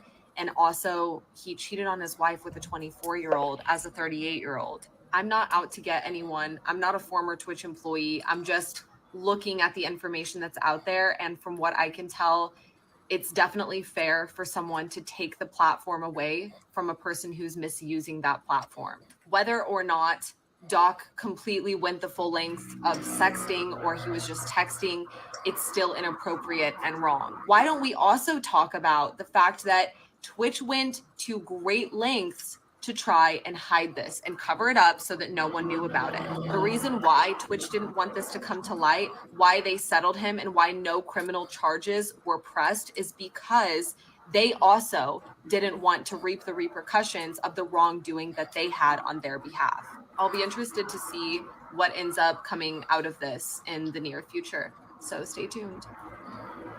All right. I want to start off by saying that regarding her having an issue with Twitch did get rid of him in 2020. If they didn't want to publicize this, obviously, because it does look bad. That's the obvious reason why they didn't want to publicize it. But they got rid of him, and they paid him off and whatever, and they wiped and even though he was making Twitch a lot of money, they washed their hands of him. So I don't blame Twitch too much of this. Once the revelations came to light, they never explained why they got rid of him, because obviously they were doing probably Dr. Disrespect a favor unintentionally by not saying why they got rid of him, because the last thing you want is that pedo tag over your fucking head. So I don't blame Twitch whatsoever in this. If anything, they've done more of a favor for Dr. Disrespect than he fucking deserves by being let go for texting a minor inappropriately. But let me just quickly explain to everyone out there in YouTube land who Dr. Disrespect is as a person. This motherfucker is, aligns himself with the Red Pill Society, the Chads, the right wingers, your Andrew Tates and all these motherfuckers. That's who he aligns himself with. This dickhead, this cunt, would constantly make comments on the fly, off the cuff by saying gays and trans people are pedos and groomers. Now, there's no investigation on who he's talking about. He's just making a general observation, and then nobody's going to this great lengths to figure out whether he's telling the truth or not. But it doesn't surprise me whatsoever that when a right-wing cunt makes accusations of fucking gays being groomers and pedos and trans being groomers and pedos, that more often than not, the accuser is usually the culprit. The accuser is usually projecting how he is by pushing the focus on gays and trans, when the reality is that the accuser is a fucking pedo themselves. And it was not a surprise for me when this revelation came out, when the news started to come out that he might be a groomer. There was no actual news. It was just hearsay.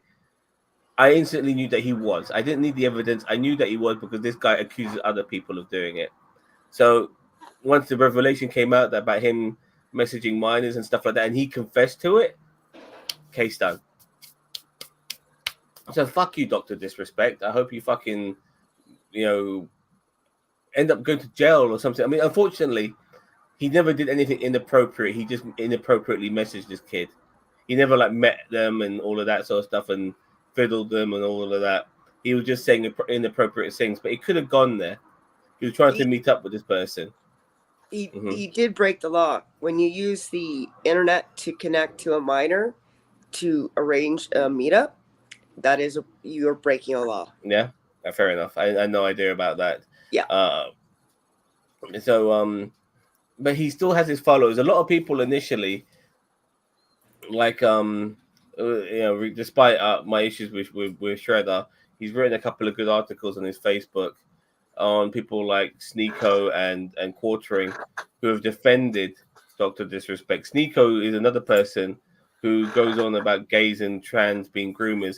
He himself has been caught on video talking to underage girls, and he likes the movie Cuties that came out on Netflix. I haven't seen that, by the way. It's supposed to be disgusting from what I've heard. I refuse to go there. I just don't want to. I don't want to be one of those guys who've seen that fucking movie. Can I just say something? Yeah. Right. This woman, right, said something that really pissed me off, right? When she was talking about the fact that he was 38 going out with a 24-year-old, and that was some sort of education. No, it's fucking not. Right? It is not. Right. I'm dating a woman who's significantly younger than me. Am I a pedophile? No, I'm not. No. Because right, there's a difference. There's a woman who is underage, under the legal age. Now, I'd say for myself, the cut-off age is probably like 18, 19. Okay? For people who are older today. I mean, I would never date a 16-year-old or a 17-year-old. That's a UK age of consent. Just because I don't think they're appropriately mentally there yet. Okay? But there's a difference between going out with somebody who's significantly younger than you and then being a pedophile or going out with somebody who's a minor.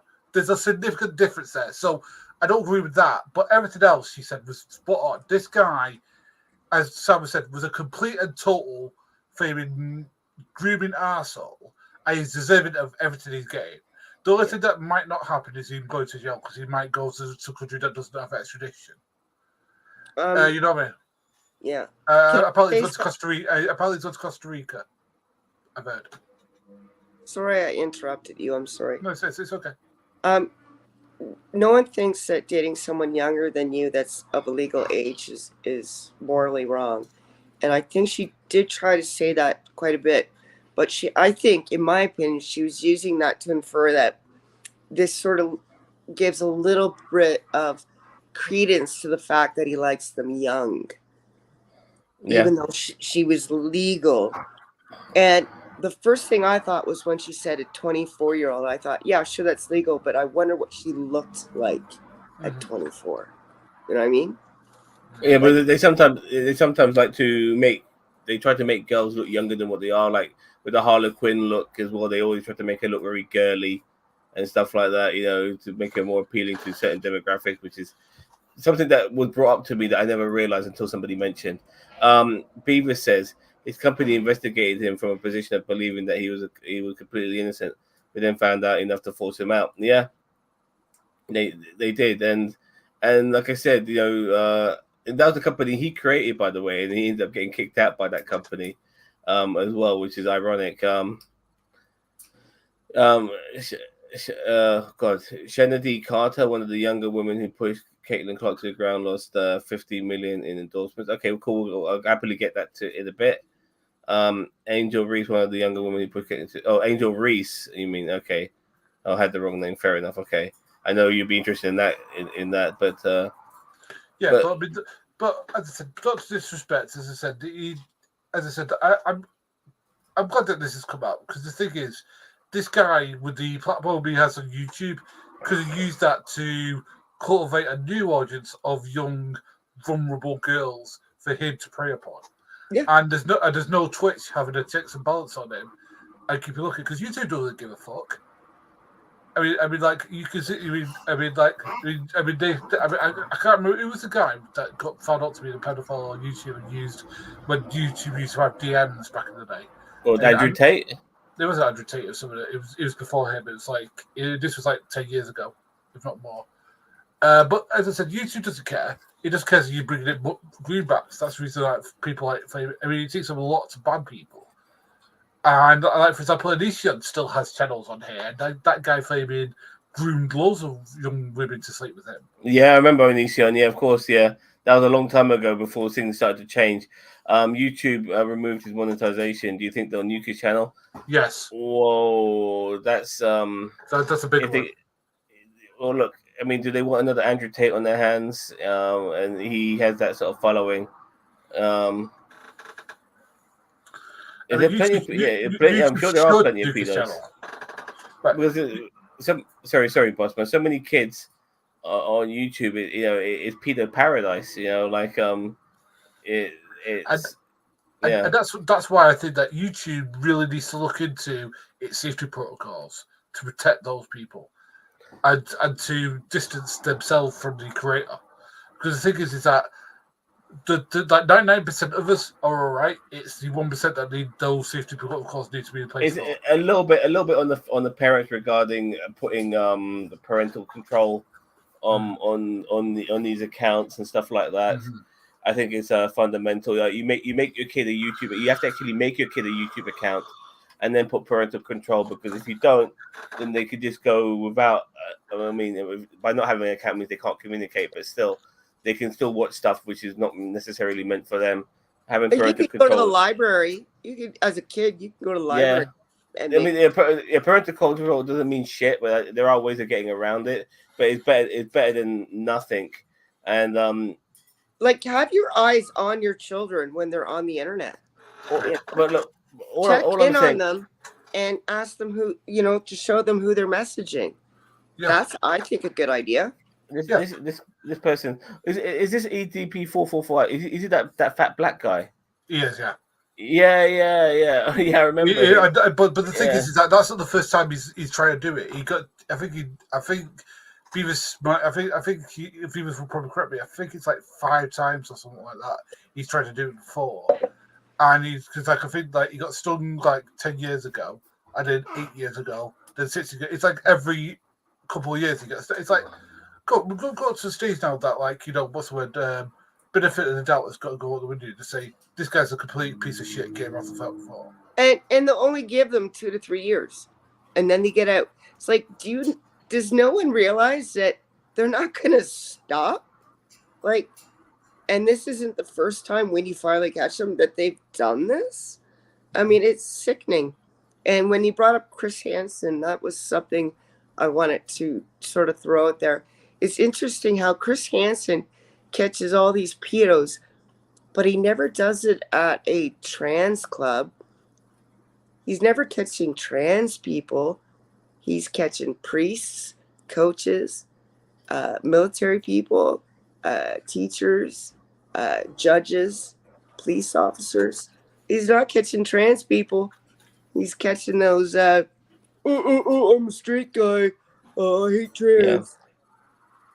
Yeah, I mean, just generally regarding people like Dr. Disrespect, I'm just sick to death of all these people constantly blaming gays and trans people for being pedos, because honestly, if you watch the Cult of Dusty show, he has this section called Religious Bullshit, and when in that section, he does this show 3 times a week, and every time he's on Religious Bullshit, he talks about the latest people being convicted of pedophilia who've been caught by the cops, and it's always a religious person, And these are some religious people. I'm not saying all priests and pastors are like that, but unfortunately, because they have in America especially, they have such an influence on society, they abuse it, and they abuse your kids doing it, and that's the unfortunate thing. I'm going to get to this EDP, and one more comment from Mr. Beavis here. He got caught messaging kids. I think it was in 2020 or 2021. You got trying to meet a kid, and then you got caught. Yeah, I'm going to show that clip, by the way. Let's have a look at this one. But even what happened to the Boston Archdiocese and that whole pedophile ring there, that was scary. Yeah. That made that film was its spotlight over it. So that was a pretty good film. So apparently, this EDP guy. This is the first time he got caught trying to meet some kids. What's up, man? What's up? Don't fucking touch me. Want fist bump?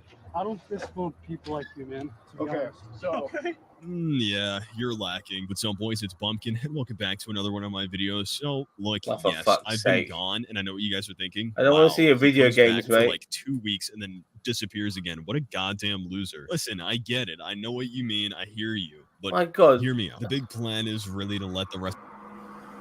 sexual content involved, yes or no? Right. To be honest, right here, the video should have just ended. They should have just turned it off. I mean, yeah, it's good to show everybody the evidence and everything. Look at No, him, I though. picked He's the got wrong the video. papers. He went IRL. No, I'm really sorry. I'm really sorry. I really picked the wrong fucking video. It's Okay. okay. Find the right. Take your time. Find the right one. It's all good. It's hard to say. That one looked like it was a good one, but look, here's all the clips here. There's more Dr. Disrespect. She was young. I didn't care. He didn't care. She was young. And some Chris Hansen going on here. I mean, this one's 30 minutes long, but this is with I like him. I like this guy. Penguino, he's awesome, but it's just too long a video to watch. There must be something that just edited down. This one is 20 seconds. Well, I was actually coming out here to pick up a cupcake and then go back home. There was, nothing that was going to be sexual involved because I'm not like that. Well, obviously the text messages and stuff like that. You know what I mean? Yeah, that was all that was. Now I know you're lying because you said you came out here to pick up a cupcake. Yeah. And I'm not fat shaming, buddy, but I know nothing wrong with being overweight. But I know you're not coming to pick up one fucking cupcake, so no credibility. Right, but I will say this, right? I'm listening. To Zan's point before, right? A lot of these people who will believe anything about maybe gay people or trans people being accused of being predators without evidence. Yeah, all the evidence about Dr. Respect is saying, we need more evidence, bro. I didn't know he was like this, bro. All this, these right-wing idiots who are going up for like Nick Merckx and stuff like that. It's like, what more do you need to say? The guy admitted to it. He was going for the great company that he co-owned fired him, but they went into it with the intention of just giving him a positive. I think Beaver said it before, a positive look at, and now he's been fired. So, like, what more do you need to see? I agree, but this is the unfortunate thing. We live in a society now where these guys are happy to blame everyone else for being these things, like Andrew Tate did. But the reality is there's so much evidence out there of him being the pedo and being the groomer and doing all these things himself. He has admitted it in the way he talks in his misogynistic ways, and then he wonders why people think of him in that particular manner when he's been open about it. Anyway, he was going out for a cupcake. Which channel who pedos use as a meme. So it's almost like using the cupcake as some sort of bait on a fishing hook. EDP445 was both for sending sexual messages to kids more than 6 months before this happened, and YouTube did nothing. It's terrible. I mean, yeah, they got not reputation, but they got to do something about it now. Anyway, let's have a look here. This guy's got a lot of views. He knows who EDP is. We've made a few videos on him. He's been around the internet for quite a while. Recently, you guys know, I did an interview with him. I didn't post it because of many different reasons. I know a thing or two about having an unfortunate name. My literal birth name is Shimmy Peppers. That's your actual name. That's my real name. And me, Shimmy Peppers, was uncomfortable having actually spoke to the man. You said that your life had a timeline at one point and that you would die soon. Is that still a thing?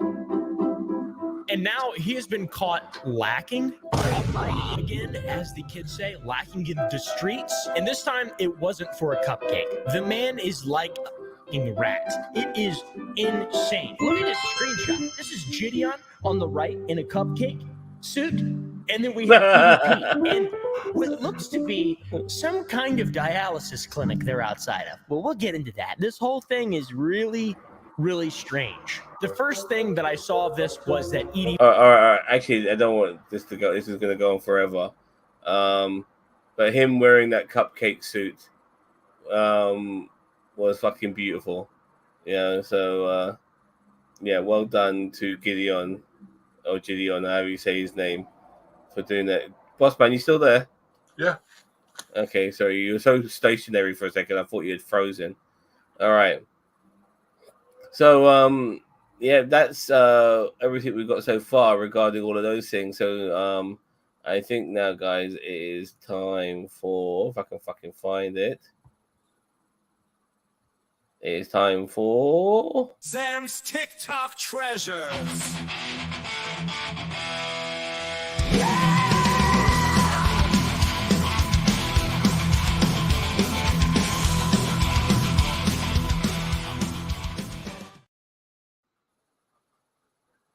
All right. God damn it, TikTok is all ruining on me right now. I'm just getting my list up of stuff because I'm so organized, as you know. So yeah, what I do is that during this show and the previous show, I basically go on TikTok and look at stuff, and if I think to myself that's pretty cool, I'll save it.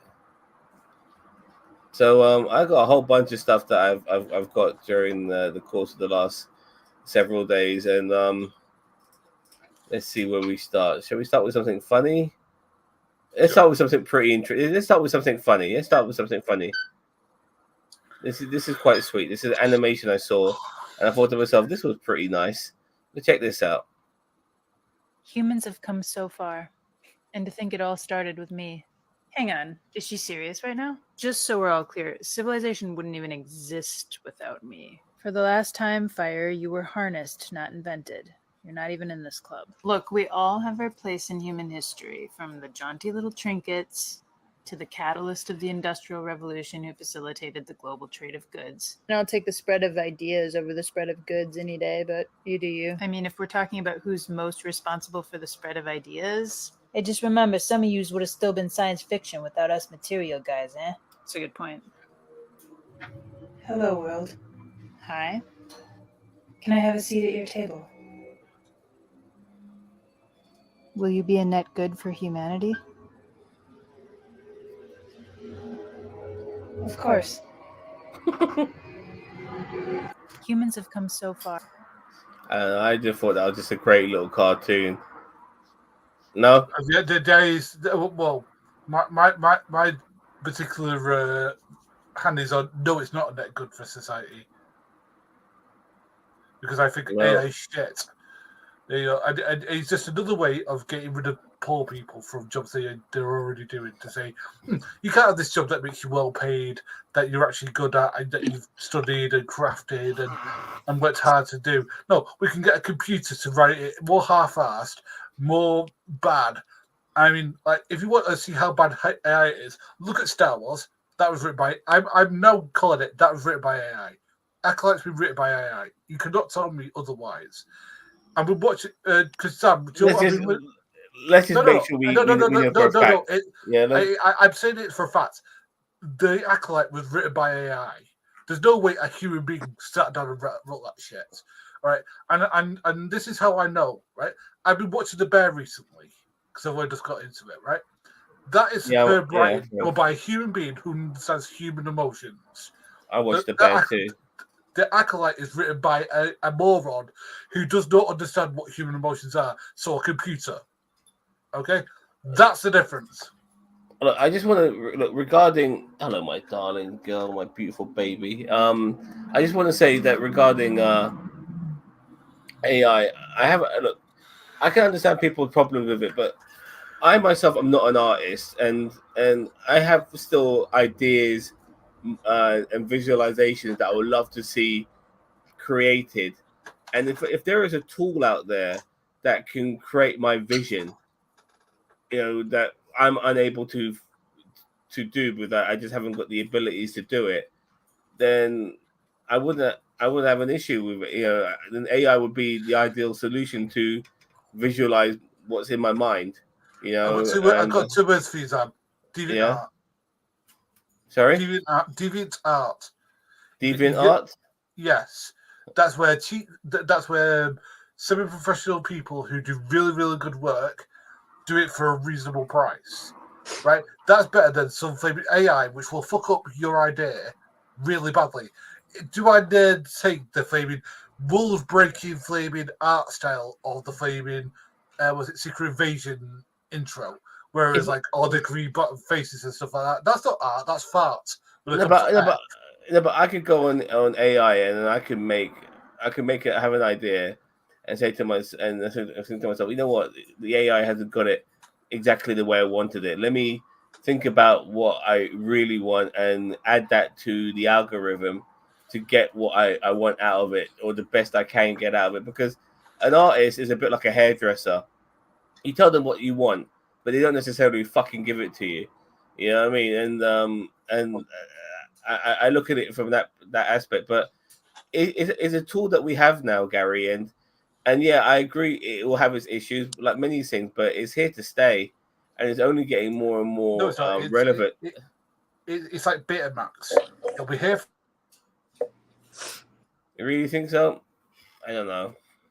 I look at AI in the way I look out as self-checkout. I don't like it because in a lot of cases, like in the case of self-checkout, they don't have to hire as many employees. They're getting the customers to do the work. It's absurd. I think if we're going to have AI, there's some things that it'll be awesome for, but it should be regulated. Yeah, look, the funny thing is, I was very much on the self-checkout. I was against it, but the way I shop, you know, like I would go to this checkout and get them to scan stuff, and they're going beep, beep, beep, beep. And I'm thinking, fuck, there's a queue a mile long. I need to bag all of this shit within 5 seconds, or I'm going to start pissing people off. I start going to the... That's the company's fault. I know that. Doing that on purpose. I know that, but look, I go to the self-checkout because I can take my sweet-ass time and bag it as quickly as, you know, and I do. Unfortunately, this is how I operate now. I always go to the self-checkout and I bag it in my own time. Well, I don't feel like I'm in a rush, and I'm not, you know, and all of that. But anyway, Lord Sorry, Donkey. anyway, I got to tell you, these companies could have 2 cashiers out when that one cashier is overwhelmed, but they don't. They do it on purpose, so people use that checkout. And you know, to each their own. You do what you like. I'm not using it. I don't get the employee discount. I don't get hourly wages here, so fuck you. No, I do agree. There are so many tills that are empty, and they could easily put somebody on it and make everyone's life a lot easier. I 100% agree on that. Sometimes though, I am in a rush, so just getting, if I go to a store to buy a sandwich and I don't want to be waiting in line, I don't mind it for like the 1 or 2 items. I do mind it when it's a big massive weekly shop. It's like, fucking get your favourite asses in gear and put somebody on the counter, or employ more people, you favorite rich assholes. You know what I mean? Yeah, I agree. Lord Donkey, he says, welcome, Donkey. It's funny that some people think Trump can be kept in check on a second term. He knows the game this time around. He'll bring all his loyalists to do his bidding. Nobody will be there to stop him. Well, there's only one thing that will stop him, and that's him, his age. Thank God he's 78, because he won't be around with either fat fucking cunt with health issues and his mind's going.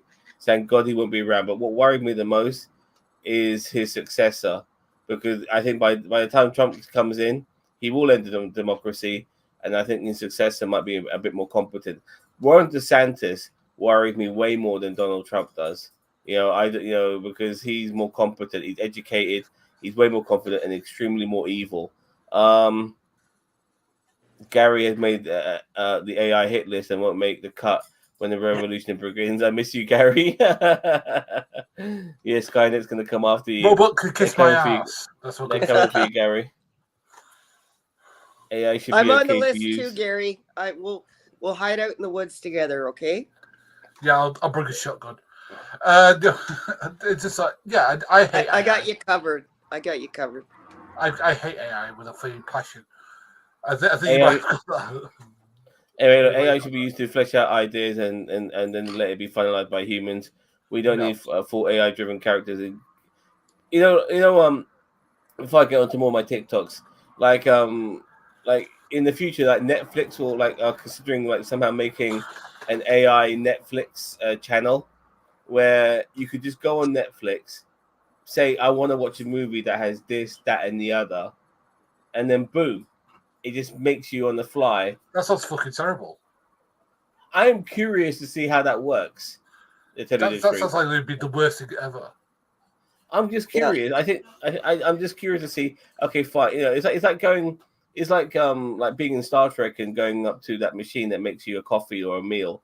I want this, that, and the other. Or and for me, this also could be like the first step towards. I know we're a million miles away from holodecks, but this is replicate. Yeah, but this could be like the AI could be like the first step towards a holodeck. Which is what AI is, by the way, in a sense regarding holodecks. And we all marveled at that in Star Trek. So I feel that this is the right direction. It'll be beyond our lifetimes before fucking holodecks are real. But it starts off with things like AI, boss man, when it comes to creating the actual holodeck. If you're young and AI starts coming in, pull the fuck out of it. There you go. That's what I say. Stop fucking Skynet inflaming in its tracks. I totally agree. There's one of the guys that was deep into AI in the beginning has come out since then, and he goes on many tours and gives lectures about it. And he says, "We cannot do this. It is a big mistake. Stop now. It might even be too late." And I believe the guy. I've seen him speak. I can't remember his credentials, but they seemed important enough to listen to what he said. You always need people at the same time who know how to work this shit, because if people are not clued up on AI, then AI won't be repairable if we rely on AI for everything. Because when things malfunction, you need a human being to resolve it. Ironically, yeah, but absolutely. AI is gonna back itself up on every system, everywhere. I mean, it'll call its own repairman, you know, and then send them the money electronically. Yeah. Absolutely right about who picked up the mantle of Trump being worse than Trump himself. Yeah, like I said, he set the precedent for being president. And yeah. The Boys recent episode showed a movie that changed depending on the viewer. Yeah. Okay. Oh yeah. That was hilarious. Yeah, if it was a white person, they have this beer, and if it's a black person, they show this whiskey. Yeah, I saw that. That was ironic. By the way, and regarding The Boys, that show also showed that when this one particular character came out for being a pedo, because she was right wing, she just had to be forgiven by God, and Christians are supposed to forgive, so they all forgave her, and everything became hunky dory. Whilst when her opponent was apparently having an abortion, she's a baby killer. And I saw that, and it just kind of shows you the hypocrisy of the right. And once again, Donald Trump being a rapist and somebody who hanged around Jeffrey Epstein, they don't give a flying fuck about him being a pedo, even though he wants to fuck his own daughter, and probably has, in my opinion. They don't give a fuck because he's on their team, so they'll give him a pass. So I mean, they know that their fucking priests are probably sodomizing so many of their fucking kids anyway. They don't give a shit. I mean, they're all hypocrites, every single fucking one of them. All right, let's find another clip. This is a good one. This is regarding Trump supporters. The good liars. I love the good liars. They always show the hypocrisy of bad liars, aka Trump supporters. All right, wait a minute. Why are you forcing your lifestyle over on me? Who's forcing you to be gay? Joe Biden and his crew. Joe Biden's forcing you to be gay? No, not forcing me. Make sure you get that right. I ain't gay and ain't got nothing to do with it, okay? If Vladimir Putin were running against Joe Biden for president, who would you vote for? For our country? That's a hard question. Probably Putin. It is? Yeah, I don't think Putin's as bad as people want to. You would vote for Vladimir Putin? I would. Over Biden? Hell yeah. So you're a law and order guy? Well, I mean, yeah. If we don't have rules, what you got? Chaos. Have to ask, Donald Trump was just found guilty of fraud $385 million. So?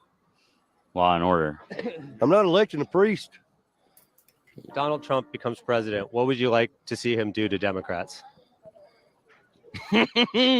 Escort him to the gallows. Really? You want him to kill his political opponents? I didn't. You asked me what I wanted to see. You asked me what I wanted to see. Right, but you want to see Trump I kill wanna his see political? justice done. Okay. What would they be sent to the gallows for? Treason. They're so stupid, these fucking cucks. Yeah, they don't even know. They just use these cliched words. They're These hot fascists. topic words, but don't even know what the fuck. Can I just say something, right? Right, these are some Trump's. These are not representative of all of them. We need to start doing this because this is right because this pisses me off when it happens. And it happens all the time. Right, we on the left tend to do this a lot, and it annoys me every time we do it. Right, and it's a mistake. Okay, all Trump supporters are like that. Some of the stupid ones are, but most of them are just normal people who just want to live, and are fucked over by the policies of that Joe Biden brought in. And that's the reason he's going to win. It's not because they're stupid. It's because their life have been made demonstrably worse by Joe Biden. And it's the same reason in this country that maybe like, what's his name? Nick Farage might get in. It's not because people are stupid. It's because their lives have been made demonstrably worse by the policies of Keir Starmer. I disagree. I'm really sorry. I totally disagree. Regarding Nigel Farage voters, they know what they're getting with this guy. This guy, and by the way, Keir Starmer is not prime minister. It's not like what it is with the Conservatives is that there's only one real right wing party. Now the Conservative vote has been broken into two because of Nigel Farage. But Nigel Farage does represent the worst people in society. He does, because I've seen it. You know, we're talking about EDL, far right, BNP motherfuckers, who want to somehow get our country back. Remember, this is the same dickhead who brought us Brexit and still never faced any repercussions for it. Nobody can say their lives are better under Brexit. He brought that to us, but it's so easy to blame immigrants and Muslims for everyone's issues in this world, and that's what he does, and that's why he's popular, because people, unfortunately, are narrow-minded, like these dickheads here in this clip, who believe everything is to do with the left. And there are there are millions of these Trump supporters, by the way, boss man. These people are not just a small percentage. There's tons of these fuckers. They're everywhere. These MAGA guys who wear these hats and wear these stupid shirts like Tucker Carlson. That dumb bitch said that she'll vote for Vladimir Putin over Joe Biden. Vladimir Putin, not too long ago, arrested a 15-year-old kid who went on social media taking the piss out of him. That's what he did. He just started a fucking war. Yeah, exactly. And the so-called anti-war president in Donald Trump, they're voting for a guy who's pro-war in fucking Vladimir Putin. But Zad, the problem is, and this is the problem that we have on the left, is that there's no nuance there. Again, most Trump supporters are not like people like that. All right, most of them are smart, intelligent people who've been fucked over by the policies of Joe Biden. And the more that we realize that, I'm not wrong. You're so wrong. Let him finish. Let him finish. No, he's so wrong, man. I can't believe he's gone fine. Finish. Let him finish. Okay. Yeah. The problem is that like Joe Biden has made people poorer demonstrably. I'm not saying that Donald Trump will be better. How? When you say that, how? Answer, and you can answer that in a second. Let him finish, and then you come back. Right. Because he has do policies, right? For example, Donald Trump, whatever problems he had, was going to increase the people's wages. Under Biden, they've gone down. Now, that's because of because of worldwide factors due to the aftermath of the pandemic. Okay, which again Donald Trump fucked up majorly, right? So there are repercussions that Donald Trump did that Biden's had to live with. Okay. The problem is that he could get rid of student debt. Hasn't said he would. Okay. Has said that he will start to think about bringing in certain welfare states. I know the welfare state is zero. because he's not brought in the tax cuts that Trump was thinking about bringing in. Now, again, this is not a defense of Donald Trump. Donald Trump is an arsehole who's an also convicted felon and rapist, as you've said before. Again, I'm not defending him. I'm just saying the policies of Joe Biden have made people poorer. And until we people on the left deal with that fact, we're going to lose elections time after time. And that's the problem you have. Look, Donald Trump, yeah, when the pandemic came in, people weren't driving. Petrol prices were down simply because they weren't selling any, and so they had, in order to make a buck, they had to reduce the cost of fuel because there was so much of it they couldn't fucking store it all, and so things like that went down, and that made Donald Trump look really good regarding the economy when it was just the pandemic that actually done that. Regarding Joe Biden on the student loans thing, he could have done a lot better. I totally agree with you. At least he did something where some people got their loans semi or partly paid off by him giving out these handouts to cover those expenses to students. Donald Trump never offered any of that. He was supposed to fucking build a wall. Never fucking. He never did any of that. Regarding that, and then obviously prices went up, which is something he can't fucking control because of a fucking war. You know who puts the prices up? Corporations, not fucking Joe Biden, mate. He doesn't. He's not the fucking. He's not the corporate leader of America. I'm not talking about the flaming individual prices of the business. I'm talking about people's wages that go into their pocket. He's been raising taxes on the fiscal money that they get paid in their pocket, and it's been hitting people really hard, especially in the poverty line. And that's what I'm saying. Their lives have been demonstrably worse by the things he's doing. The tax cuts, the tax cuts. Sorry, you're wrong, because the tax cuts was only there for the top, for the highest payers. Donald Trump was going to increase taxes, and it will be under his policy. We can't hear each other over each other. Take your turn. Sam is going, then you. Yeah.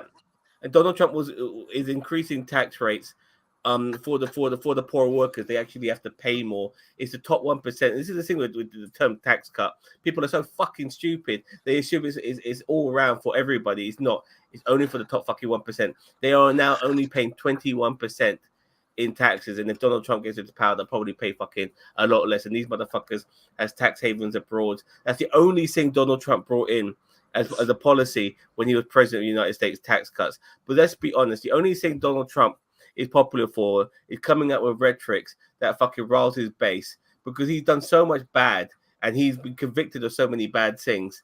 The fact that those things alone should mean that he should lose his support, and it hasn't, kind of shows you that Donald Trump supporters are fucking idiots, and I'll stand by that, regardless of how smart they are. But you shouldn't want to vote for somebody who's a fucking racist, regarding how or rapist even, regarding how fucking smart you are. You shouldn't be wanting to vote for someone with 34 fucking felonies, regardless of how fucking smart you are. So those people as well, I saw in that clip, are a representation, of how fucking stupid Donald Trump supporters are. And there's loads of them. There's millions of them. There's so many fucking clips of these fucking, they took our job type fucking dickheads.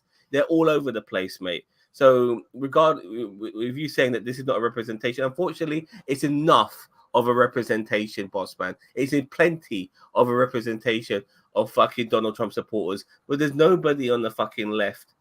Nobody on the fucking left that are like that. There's no cult fucking supporters, fanatics, fucking people wearing Biden fucking memorabilia like these motherfuckers are. There might be one or two, but compared to the fucking Trump supporters, they're in a league of their own, which is why they call them a fucking cult.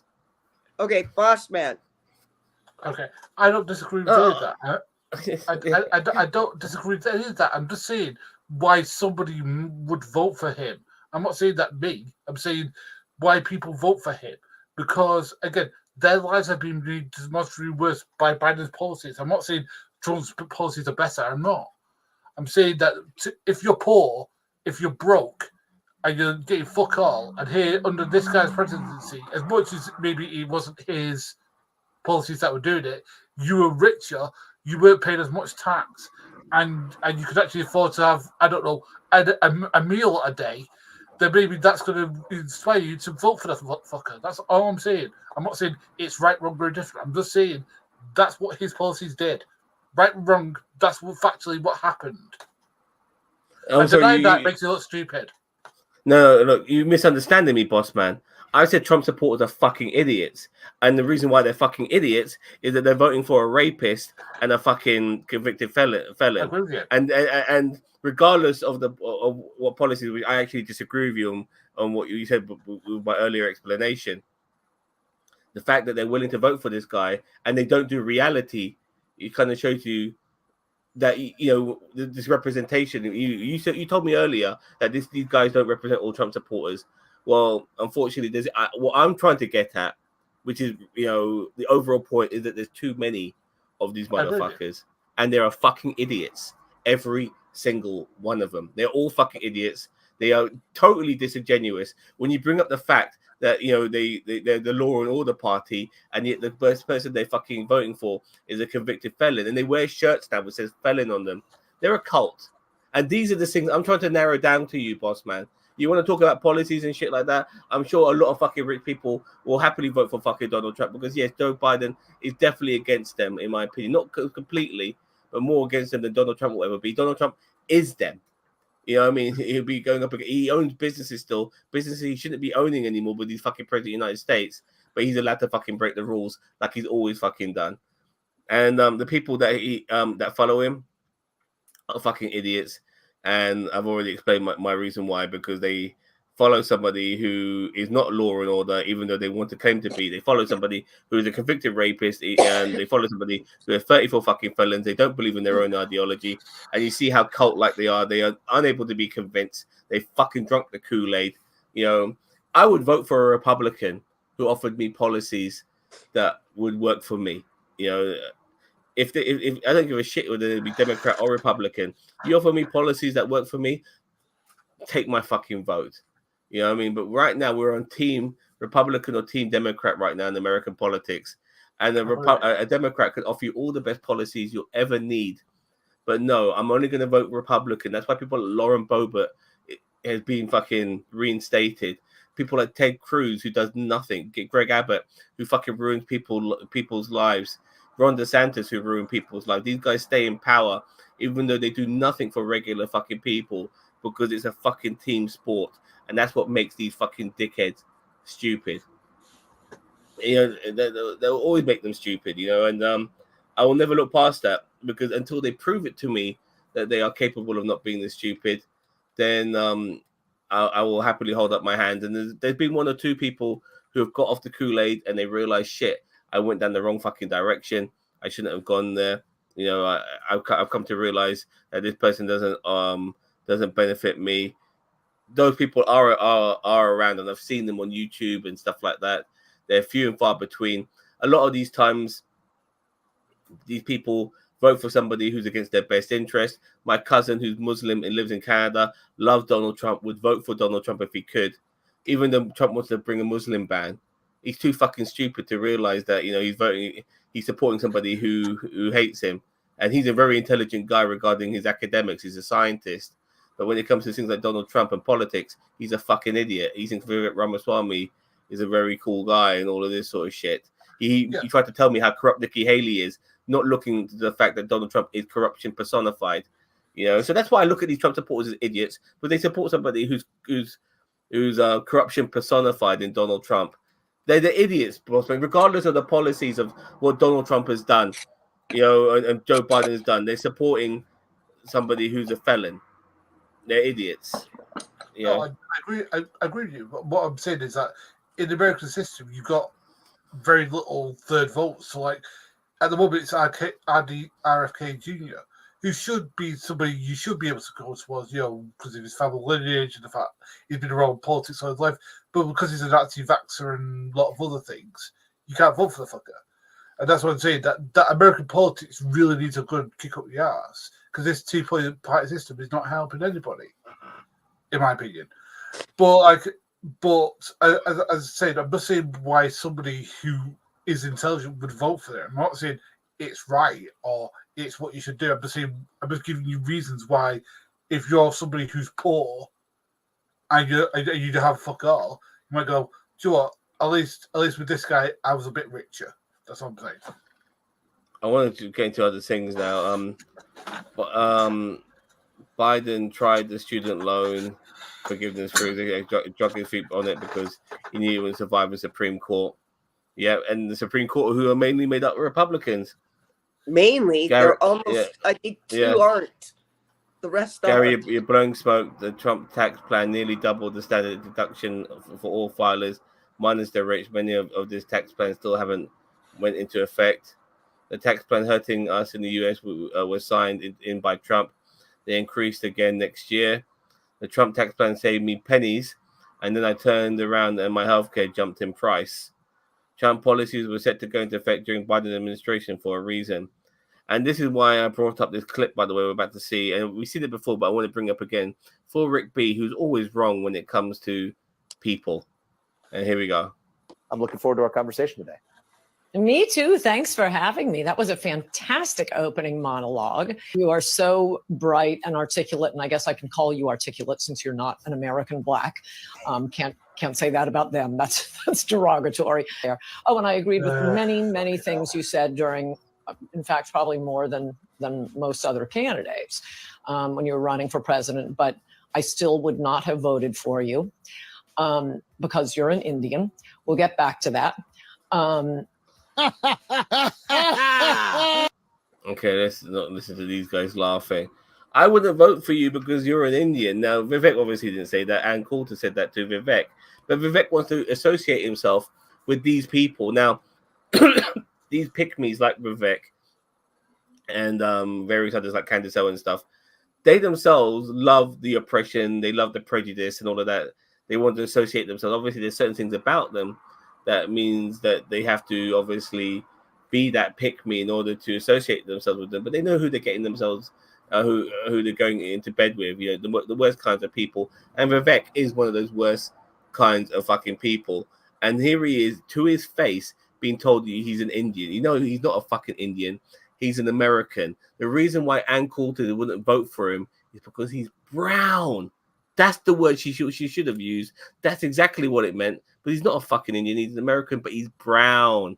And that's why she didn't want to vote for him, because she's a racist, and she and her party are full of fucking racists. And obviously Vivek also being Hindu as well, he's not going to get a lot of Christian people voting for him. But the last thing they want to do is fucking vote for a fucking cow worshipper. And but this is the people Vivek has associated himself with. And I hope he gets a lot of shit for it, because he's a cunt. I can't stand Vivek Ramaswamy. He's one of the worst fucking people on the planet. So fuck him. Anyway, I apologize. Let's get back to my TikTok treasures. Good. Oh, here's a good one. This one I got recently. Now, India and Israel have got a little bit of a bond. Yeah, I know she's allowed. Oh my god, why do you do this, yo? I mean, do you really want? Are you a pick me, Rick B? I mean, that's why I call you Rick B, the pick me. Is that? Are you seriously one of those yourself, dude? Rick, nobody say that you can't vote. That nobody can vote for reasons you want, but we get to criticize the reasons you vote for what you want. Exactly. Well said, boss man. Exactly. He's associating himself with the worst people, and Ann Coulter is one of them, and he just took it like a bitch, like a fucking bitch. Yeah. Anyway, check this out. India and Israel, they have this sort of bond because obviously Hindus, a lot of them dislike Muslims. Obviously, a lot of Jews dislike Muslims. So yeah, enemy of my enemy is my friend. Now, there have been times when Israelis look down upon the Indians and Hindus, to be more precise, by calling them dung eaters and stuff like that for some reason. Regardless, here's an Indian guy coming to Israel. He's supporting of the Jewish cause. And look how the fucking Israelis treat him whilst he's in Israel. लोग बहुत P रहे हैं बैठे बैठे. Hi there. People for 2 person. We are full. Yes. Sorry. It's okay. They are full too. Is it a club? No. Is it plus 2 person? No. It's full. Okay. Thank you. Wow. It's here full. लोग बहुत P रहे हैं बैठे बैठे. There we go. This guy goes to Israel. Yeah, he supports the Israeli cause, this Indian guy, and the Israeli people there say, "Fuck you, you can't come in. You know, you're too brown for us." You know, and that's just typical. It depends actually. Like, I hate the KKK, and they have different opinions to me. I know you love the KKK. You've actually said that earlier, or you loved it. But there are people who who have different opinions to me. All fascists, basically. You know, I hate homophobes. They have a different opinion to me. I actually hate them. Rip You me, know, I hate Tommy Robinson. He has 3 different opinions from me, and I hate Katie him. Hopkins. Yeah, I hate Katie Hopkins. I hate Rishi Sunak, our Prime Minister. I hate these people, dude. They have different opinions to me, and I despise them because you know why? They make this world worse. Yeah, well, all right, fair enough. Like for example, like I mean, like I mean, like I know we talk about the trans topic a little bit too much on this, but that's the reason why is because a lot of, like, for example, our government, like Keir Starmer, has talked about the fact he's going to bring in this rule that people can't talk to children about being trans or trans topics because it's going to force children to be this. It's stupid. It's like, Yeah, I agree. And this is sort of stupidity, Rick, you support. I had a flat tire once. I had to change it. It didn't force me to become a mechanic. Yep. Well said. Vivek, Uncle Tom wrote, I'm a Swami. True, she can vote for whoever, for whatever reason, but it's still racist if the reason she voted for him is because he's brown. Exactly.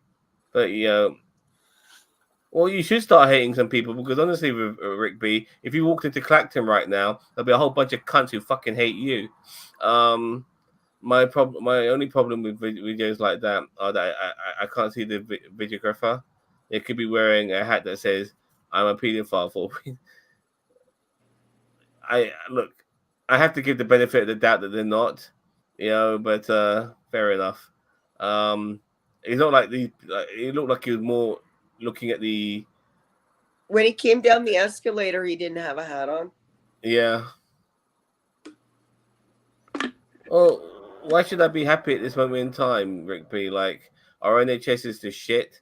You know, I could be earning better money. You know, I've done so much in my life. Yeah, I've done so much in my life to try to improve my life. I've quit smoking and all of these things. You know, I hardly drink anymore because I drive for a living. And yet, I don't necessarily see an upturn in things. You know, like, and when I do all these things, but it's not going to get you anywhere in the end. That's pretty depressing. When I live in a society where they still put fascists in power, it's depressing. It's unhappy. You know, I mean, you're cool with it, you know, because you can probably associate yourself with those motherfuckers. Unfortunately, I can't. I never can. Even if they're not directly hurting me at this moment, I know they're hurting other people. People are committing suicide. People are dying because they can't get insulin because it's too expensive, etc., etc., etc. Maybe it's because I have empathy that I feel these things. You need to hang around with me. I'll cheer you up.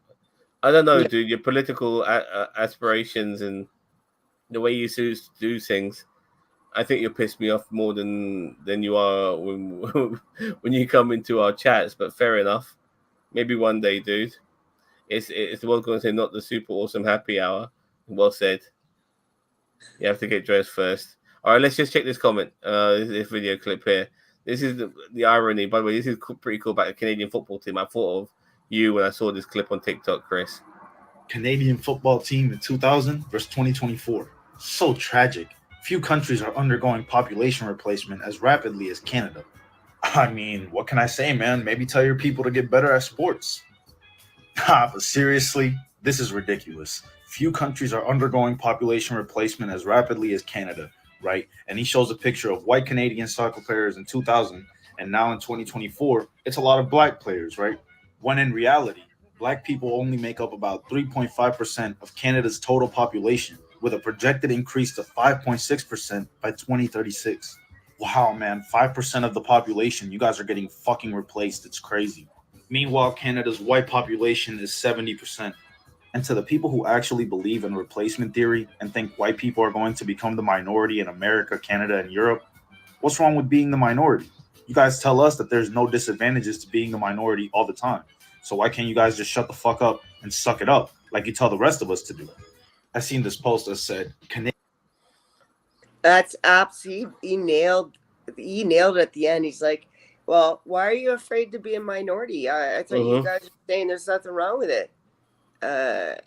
And I believe one day there will be no white race, and there'll be no really dark black race. I think that we're going to become like this mix, and I think that's awesome. There's going to be more interracial relationships. There's going to be more interracial people. Yeah. Oh, look, just regarding that clip. First of all, Canada is not a white or a fucking black country. It belongs to the fucking natives of Canada, you know, like the Native Americans and Native Canadians. The Native North Americans, to be more precise. Let's just say that. So, yes, the team was full of fucking white people in 2000, and now they're fucking full of black people in 2024. What's the fucking big deal? Everyone who represented that fucking team is probably from European or African descent anyway. So why the fuck do people have a problem with that? It makes no sense. That guy had a problem with it, not the commentator, but the poster. The tweet, yeah. The majority of people here, I mean, there are some that will, for sure, and that pisses me off. And I wish it were better here, but it's not as bad as that one post. I mean, that's ridiculous. Of course, there's assholes everywhere that'll put shit like that up, but in this country in general, that's not the sentiment. All right, now this one's more of an English thing, but you can watch it as well, obviously, Chris, which I want you to. It's about Joey Barton. You know Joey Barton, don't you, Gary? What a comeback! Yeah. Before we go to Joey Barton, let's have a quick look at some comments here. Oh, if this is what's the word? What's the famous twats I hate? I'm gonna go off of one, so go ahead and play it. The Grey Sioux Nation welcomes a white buffalo born in Yellowstone National Park. Okay, that's nice. We had one until some American came up here, a moose, and the natives here really respected that because it was albino and it was like called a spirit. I don't know the technical terms and the spirituality of it, but it was very important to that tribe. And some asshole hunter from the States came up here and shot it. Or was it a bear? It was an albino animal that was deeply respected and known here in Canada that you don't fuck with it. But some dickhead, sorry. A lot of people will still exist. You always have people who want racial purity and want to mix with others. He's got a point there. And not just that as well. Like, for instance, I got some mixed race people in my family. And, like, you can see the generations down because, like, they were like there was a mixed race person in the family, and then after that, every other person they've been with, it was more to do with one particular race. After two or three generations down, and now like the mixed race person who might have been a father or a grandfather or a great grandfather in one particular case, their child, their descendant now just looks like one race, not mixed race anymore, because they've been gradually with every generation's been with one particular race, and if you know where I'm coming from, I don't want to sound like I'm complicating things. And there was that, but what I'm trying to explain is that there was that time when this one guy was openly racist. He had a racial purity test and found out he had some black in him, like several generations. You remember that guy? Yeah. Yeah, and stuff like that. So even though somebody might look white, they might have an ancestor. I mean, even me, you, Bossman, all of us, we might have an ancestor who could be from fuck knows where. We have no idea. So I get where Beavis is coming from in that particular aspect as well. Rigby, I've got into new interracial relationships. A fit half Greek Geordie. Oh, lovely, nice. Tell me what a favorite kebab is. I know I'm being rude. Is this what made him have to pay all that money to Jeremy Vine? Yes. Okay. Well, let's have a look at this clip and find out. Today is an episode of Fuck Around and Find Out, starring Joey Barton. Now, after a career in football, whose highlights included stubbing out a cigar in a teammate's eye, running over a pedestrian in Liverpool city centre, and getting into a fight with a 15-year-old fan, Joey decided to turn his hand to that age-old career, the grift, weighing in on some issues he was eminently qualified to talk about, such as COVID jabs, trans people, and his very, very favourite, why a woman shouldn't be in the men's football space. But then along comes this guy, Jeremy Vine. If you don't know, he's like a radio presenter, TV presenter. Now, Joey and Jeremy, they exchange words a few times over different things, mainly over the fact that Jeremy Vine is a big advocate for cyclists, Joey Barton is not. This resulted in Joey calling him a lot of different things, including bike nonce. Yeah. Nonce is a term for somebody who likes young people. You get me? So people begin calling him out on it. And Joey gets a little shaky, a little bit oi. Bike nonce doesn't mean pedo, it means many different things. But here you're fully explaining what nonce means, so you knew. And let's cut a long story short, Jeremy Vine sued him for defamation. And Jeremy Vine won. Joey Barton has had to pay him £75,000. No, hold on. Joey Barton has had to pay him £110,000 and had to issue this long-ass apology. Pause to read. And honestly, it couldn't have happened to a nicer person because Joey, like many others, has taken to the grift because they're lazy and they can't do anything else. I'm like, hey, today's never. All right.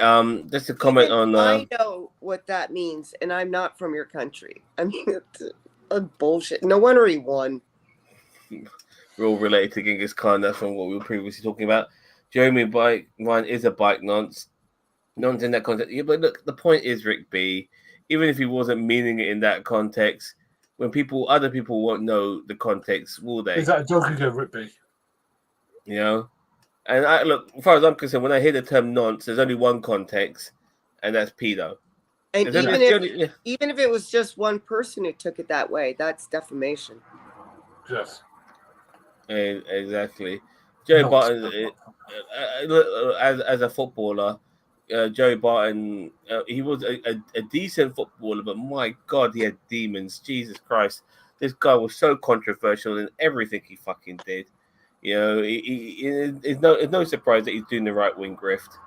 You know, I mean, he's got like some sort of qualifications in philosophy, for fuck's sake. Okay, this is a really cool clip, by the way. Yeah, but we're talking about Joey Barton here. I mean, if there's anybody's oversensitive, it's him. The guy lashes out whenever he has an opportunity to. Nonce is slang for pedo, stands for not of normal criminal element, which is what they use to stick on police reports for men who had sex with kids. Yep. Okay, check this out. This is a good one. Because they were lying through their teeth. Watch this video of a guy called Jason in Swindon saying that immigration is the reason he can't get a job. I can't get a job. They come to this country, they just get a job just like that. So when you apply, what do they say to you? Well, I've got them on a record. Assault. Assault? Yeah. How long ago? Well, I've been out of prison now 3 years now. And so you blame immigrants rather than your... Yeah. And you would think over the last few years, Jason would have had a moment of reflection and realised it's actually the consequences of his own actions and not immigration as to the reason he can't get a job. But I'm going to take a wild guess and say if this man even considered the idea of having a critical thought, his head would simply implode like the Titanic submersible. But there is more to the story than Jason is letting on, because he mentioned he went to prison for assault. But what he also failed to mention was that he went to prison for assaulting a 7-year-old girl. So he's a nonce. And also get this, the sick fuck had also added vile labels to an innocent video he had taken of the girl, saying things that he would like to do to her. And he denied this up until his sentencing, until he admitted it on the morning, because the judge was only going to give him 2 years. Yeah, no wonder you can't get a job when you fiddle kids, you fucking degenerate. But looking at the State Reform UK candidates, you could probably see if there's any openings there. They seem to be taking anybody at this point. Who's that? So true. Yeah. Jason is a moron. Who the hell's Jason? Was it that guy we were watching? Yeah. The champagne socialist. Dude, he just did some great bit of journalism there. But that fat dude that nonce who said that he blamed immigrants for why he couldn't get a job, but the reason why he couldn't get a job was not because of the immigrants, is because he's a fucking convicted criminal. And then we find out one of the reasons why he was a convicted criminal is because he was fucking fiddling kids. Yeah, he'll do really well in the Reform fucking Party, in my opinion. You know, he hates fucking immigrants. He's a fucking pedo. So, yeah, fuck him. Yeah. If he can't get a job, it's his own stupid fault. He could be just a normal, more just adult. And again, you're going to find very few people who want to take somebody who's been convicted of that. Very few. Because they'll have kids of the immigrant's fault for being so punchable. I better be ready for reform. Yeah. So, Chris, you back?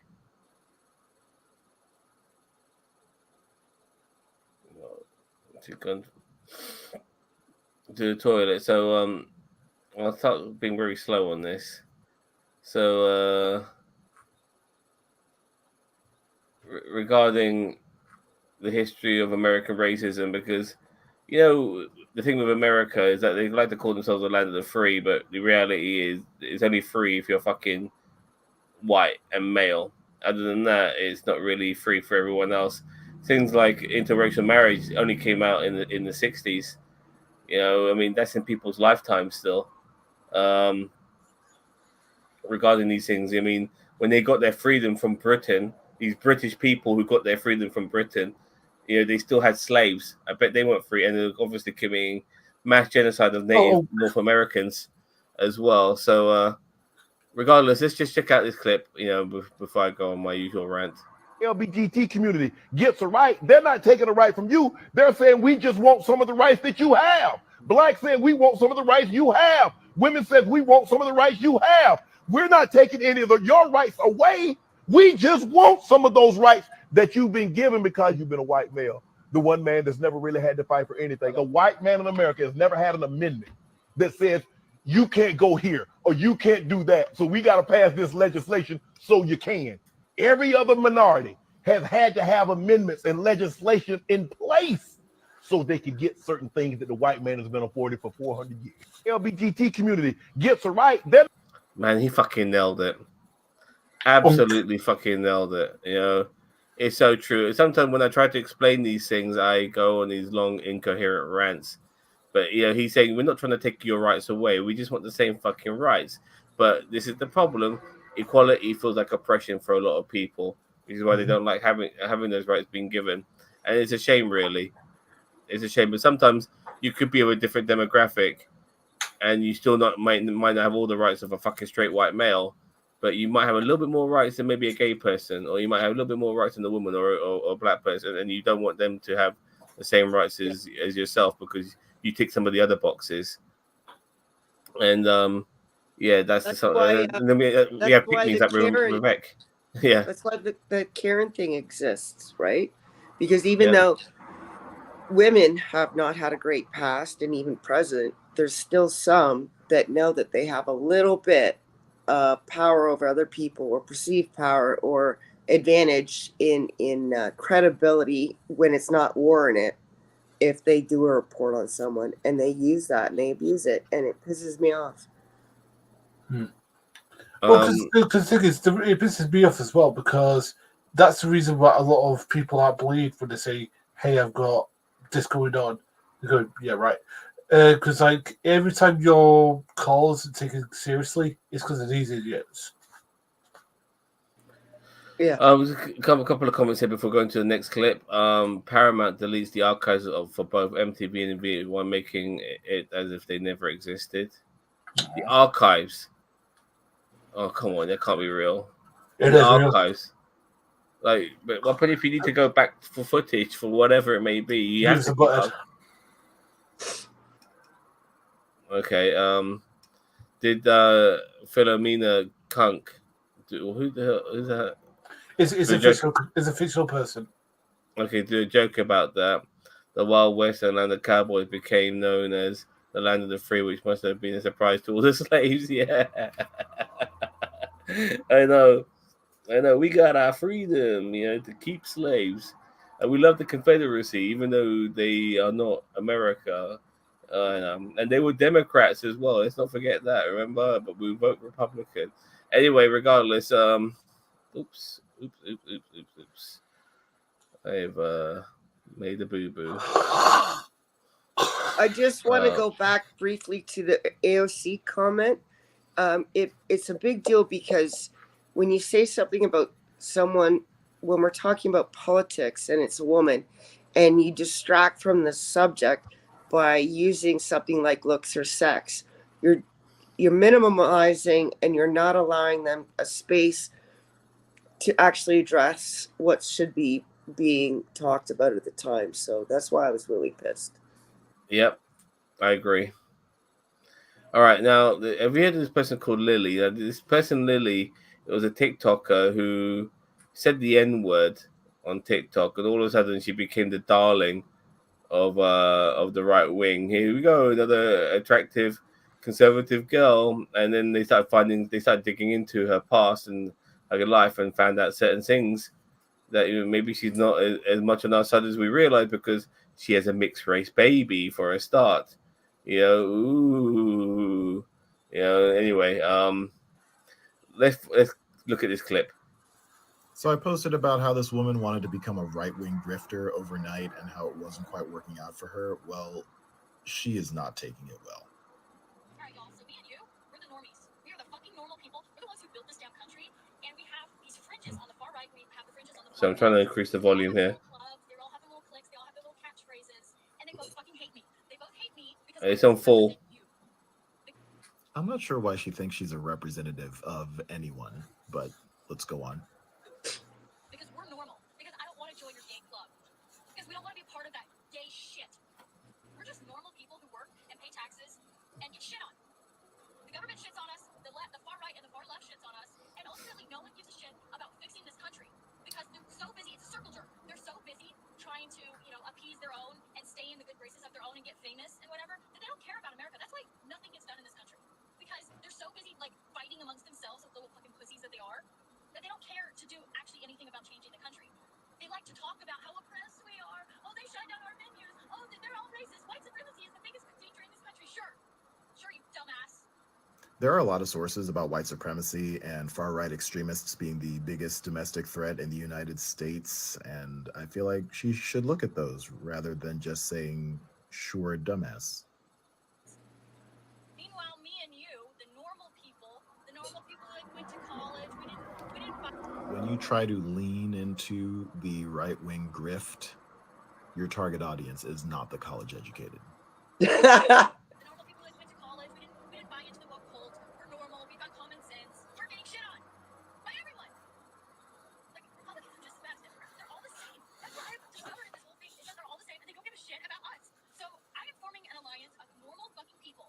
Puritans, we're not Bible thumpers. We have the courage of our convictions. We're just normal ass people. It is time for us to stand back, take the country back, and stop listening to these losers on the far right and the far left. They're all losers.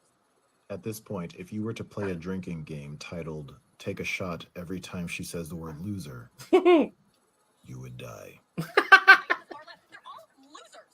I'm amazed. I just walked into a certain of these groups and I was like, wow, loser. They don't have any life outside of Twitter. That's why they're so obsessed with me. They're like, oh, she got all these followers overnight. She must be this or must be that. And all this is jealousy.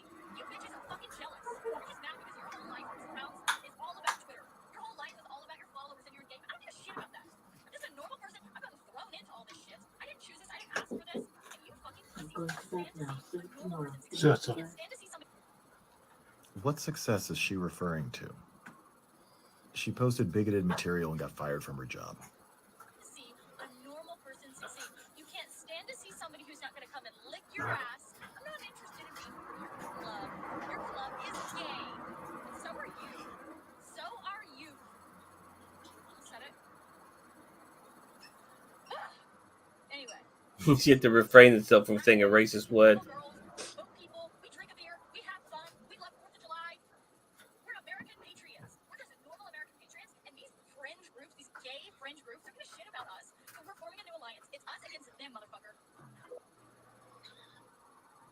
Yeah, she's doing great. So I posted about how this woman wanted to become a right-wing grifter.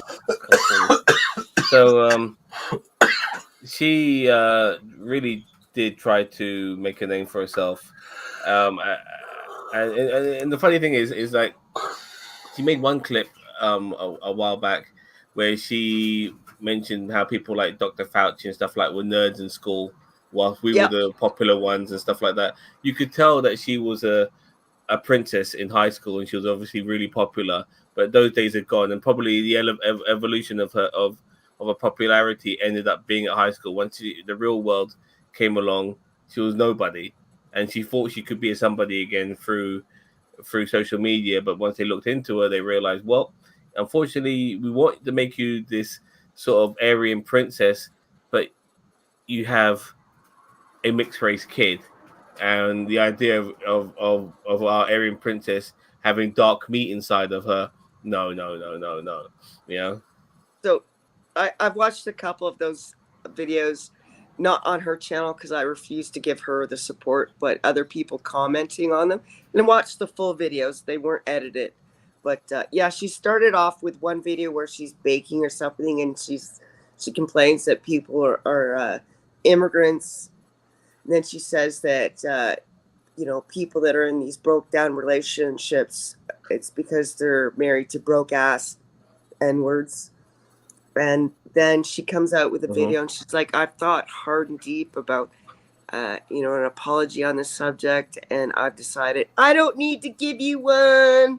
So yeah, she starts to grift right there, and break stop because they're like, yeah, let's do some receipt checks on you, honey.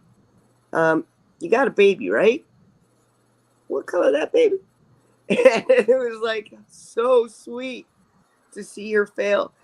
And her video on nerds in school ruling the world now, it's like, yeah, because we paid attention, not so much me, but let's say nerds, people that put the time and energy in. Then after school, instead of thinking they were old stuff because they want a genetic fucking race, put the work in, studied hard, got a job, got a profession, made money, were smart enough to invest that money, and yeah, they deserve what the ruling they have now because they earned it. I don't think she gets it. Genetics made her pretty now, but what's she gonna have when she gets old? Yep, I agree. Nothing. No personality, no intelligence.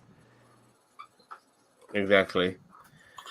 Beaver says, who was the guy who called her my big foot? Yeah, I remember that guy. He was also some sort of social media influencer and stuff like that. I forgot his name though, but I don't really want to rekindle him, to tell you the truth, because I don't want to give that guy any more attention than he ever deserved. And he's so far in the past now. I don't want to drudge him up.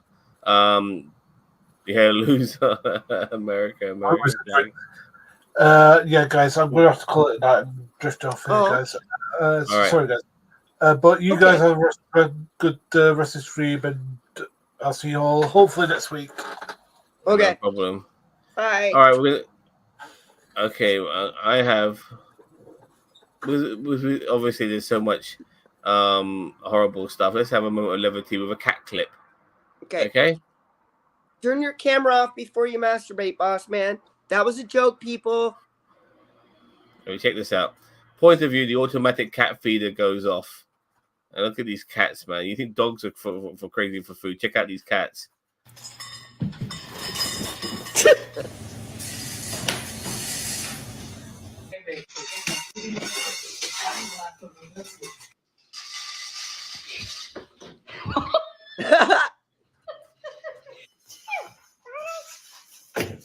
Oh my God, you dumbass.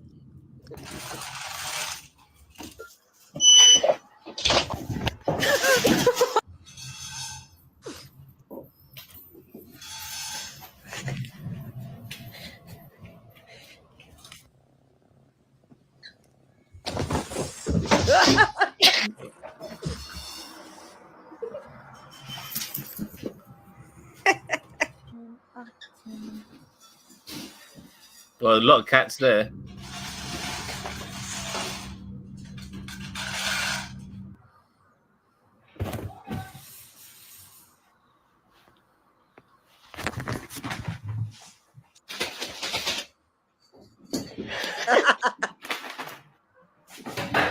Oh, yep, that's a full circle there. I thought that was a nice, sweet moment. Yeah.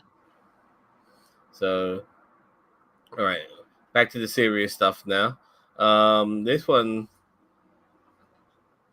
this one's pretty cool actually. Check this out.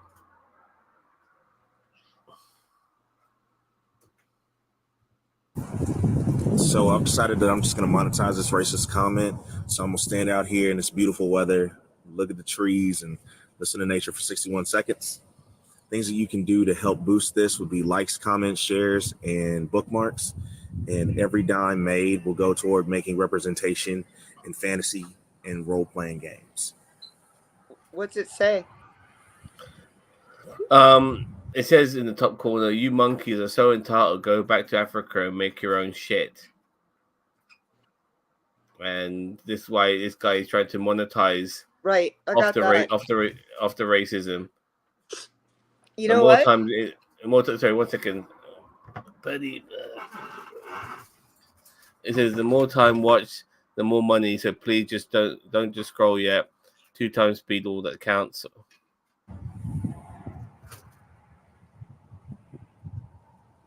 Make your own shit. Who do you think made your shit to start the country?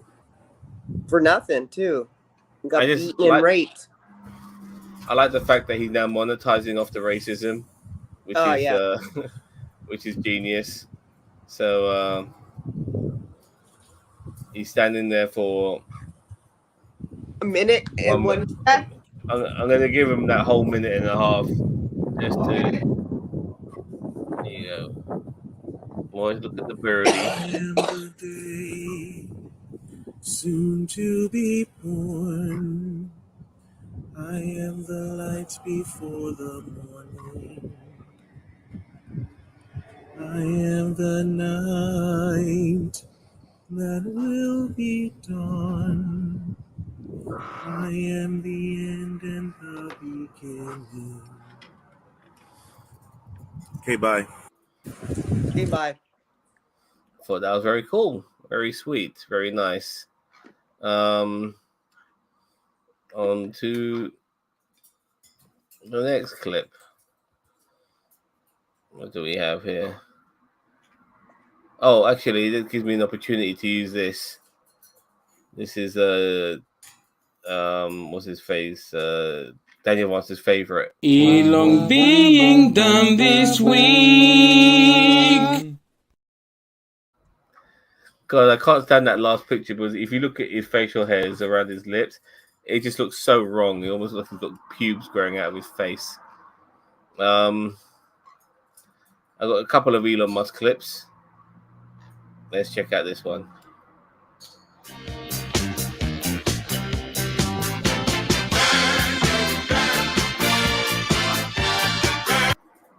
Okay, I'm just gonna pause that. Read it because I don't want the copyright. Reading it, I will. Elon Musk says the Dem Party's goal is to import voters. AOC responds by saying, "You're literally an immigrant." Mic drop. Because this is the thing with Elon Musk and people like Elon Musk, is that they almost feel like their skin color, and it's 100% that gives them validation, But no, you're an immigrant, mate, regardless of how fucking white you are. No, in their minds, they're not real immigrants because they're not brown. That's what they think. Elon Musk is a massive. Yep. Sorry, I didn't mean to start that one straight away. Here we go. Elon Musk is a massive predator towards his female employees. Who'd have thunk it? The Wall Street Journal just dropped this bombshell story about the culture at SpaceX and how Musk uses the employee pool as his own personal Tinder. He shacked up with an intern who he then hired onto his executive team. Not only is that directly against SpaceX's own dating policies, it would get literally any other CEO fired, and even got a US president impeached once. He shacked up with several female employees, in fact, and again, it is very not okay when your boss and one of the richest men in the world who controls your financial future puts the moves on you. Another woman alleges that Musk asked her several times to have his children, because he already has 10 kids, but I guess he wants a full dozen. And when she refused him, he denied her a raise and complained about her job performance. So, you know, he's retaliatory as well. And if you think this is all hearsay and rumor, the Wall Street Journal interviewed 48 people to corroborate these stories. That is nearly 10 NBA basketball teams, all saying the same thing. Not to mention countless emails, text messages, and other documents that all support these claims. SpaceX President Gwynne Shotwell defended Musk, saying the article paints a misleading narrative, but she didn't explain any further, and it sure as hell doesn't sound like a denial. Shotwell has her own issues, though. She falsely accused a woman on her team of having an affair with her husband. That employee complained to HR, and HR went straight back to Shotwell with all the details, because the culture at SpaceX is actually a racket to protect the bosses and what did HR wind up doing? They transferred the employee from Shotwell's office over to Musk's office, where he put the moves on her. And when that relationship fizzled, he said, "You're going to get transferred to another department where it'll be crap work from now on, or you can quit." The whole company sounds like a toxic mess. Remember back in 2021 when 5 former SpaceX employees came forward saying there was a culture of sexual harassment at the company, and one of them reported multiple instances of her getting groped. And then there was the 22 incident with the flight attendant. I remember on the that one. private jet, who said Musk exposed himself to her and offered to buy her a horse in exchange for an erotic massage before they landed. But on the other hand, Musk did give us the Cybertruck, so I guess history will judge him even if a court of law doesn't. And on top of everything, SpaceX and Tesla are heavily subsidized by the government, which means the American taxpayers are footing the bill for all of this harassment. But what do you guys think? Are you not remotely surprised by these revelations? Or are these women all haters trying to take down Musk because they can't handle being around the greatest genius in the world or some such bullshit? Leave a comment. All right. Once again, you know, a rich right-wing douchebag who likes to throw accusations around. Seems to be a bit of a groiper himself, and has had loads of accusations against him. And he used the power of his position of being the owner of his company, that even his own HR department, unfortunately, can't do anything against him because he pays them, and he owns them. And that's why I find HR to be a bit fucked up when it comes to the top tier guys. With what they're going to do against their own bosses, nothing. Yeah, so. Terry, go on. I'm not shocked. I'm not saying it's let's just say it's complete abuse of a power, because if you say no, and I've been in these positions where my promotions were threatened, and of course I said no anyway, but I knew, and one guy outright said it, I have complete control over your promotions. When he was asking me out, and I said no. And he said it's gonna take you longer to get to Master Corporal now. It didn't, but if he had that control, he didn't happen to, but it happens so often, and your livelihood, your house, your mortgage could be gone, your food could be taken away because you say no, or you say no even in the wrong way. You got to it's so hard. You juggle these people's egos instead of just being allowed to say no and that be the end of it, you have to do it so sweetly and still make them feel like a man. And it's so tiring. And I'm so angry just thinking about it now. How many times I've been put through that. Yeah, I understand. I truly do.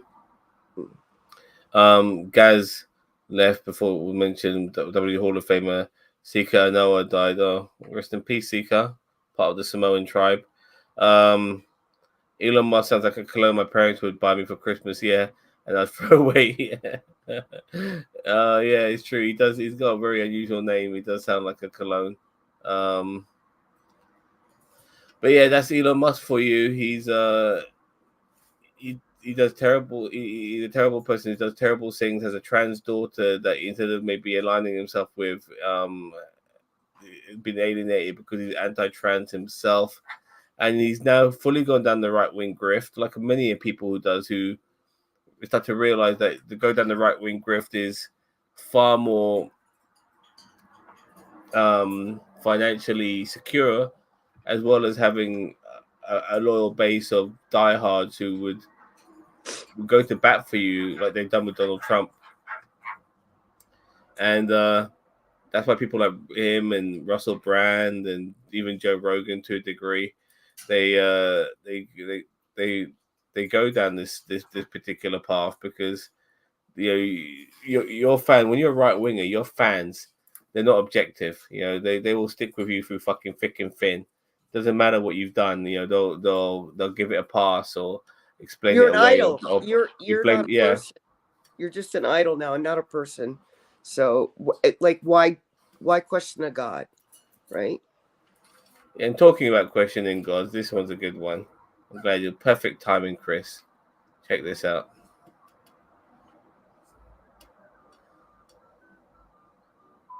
Bruh, this might be the story.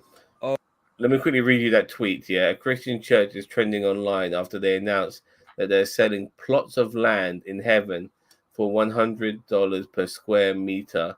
The pastor says he spoke to God and he's granted permission to do this. They've already collected thousands of dollars. All right, you ready, Chris? Yeah.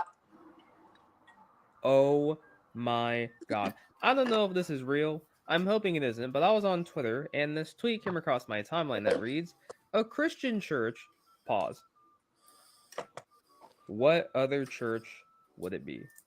Is trending online after they announced that they are selling plots of land in heaven for $100 per square meter. The pastor says he spoke to God and he was granted permission to do this.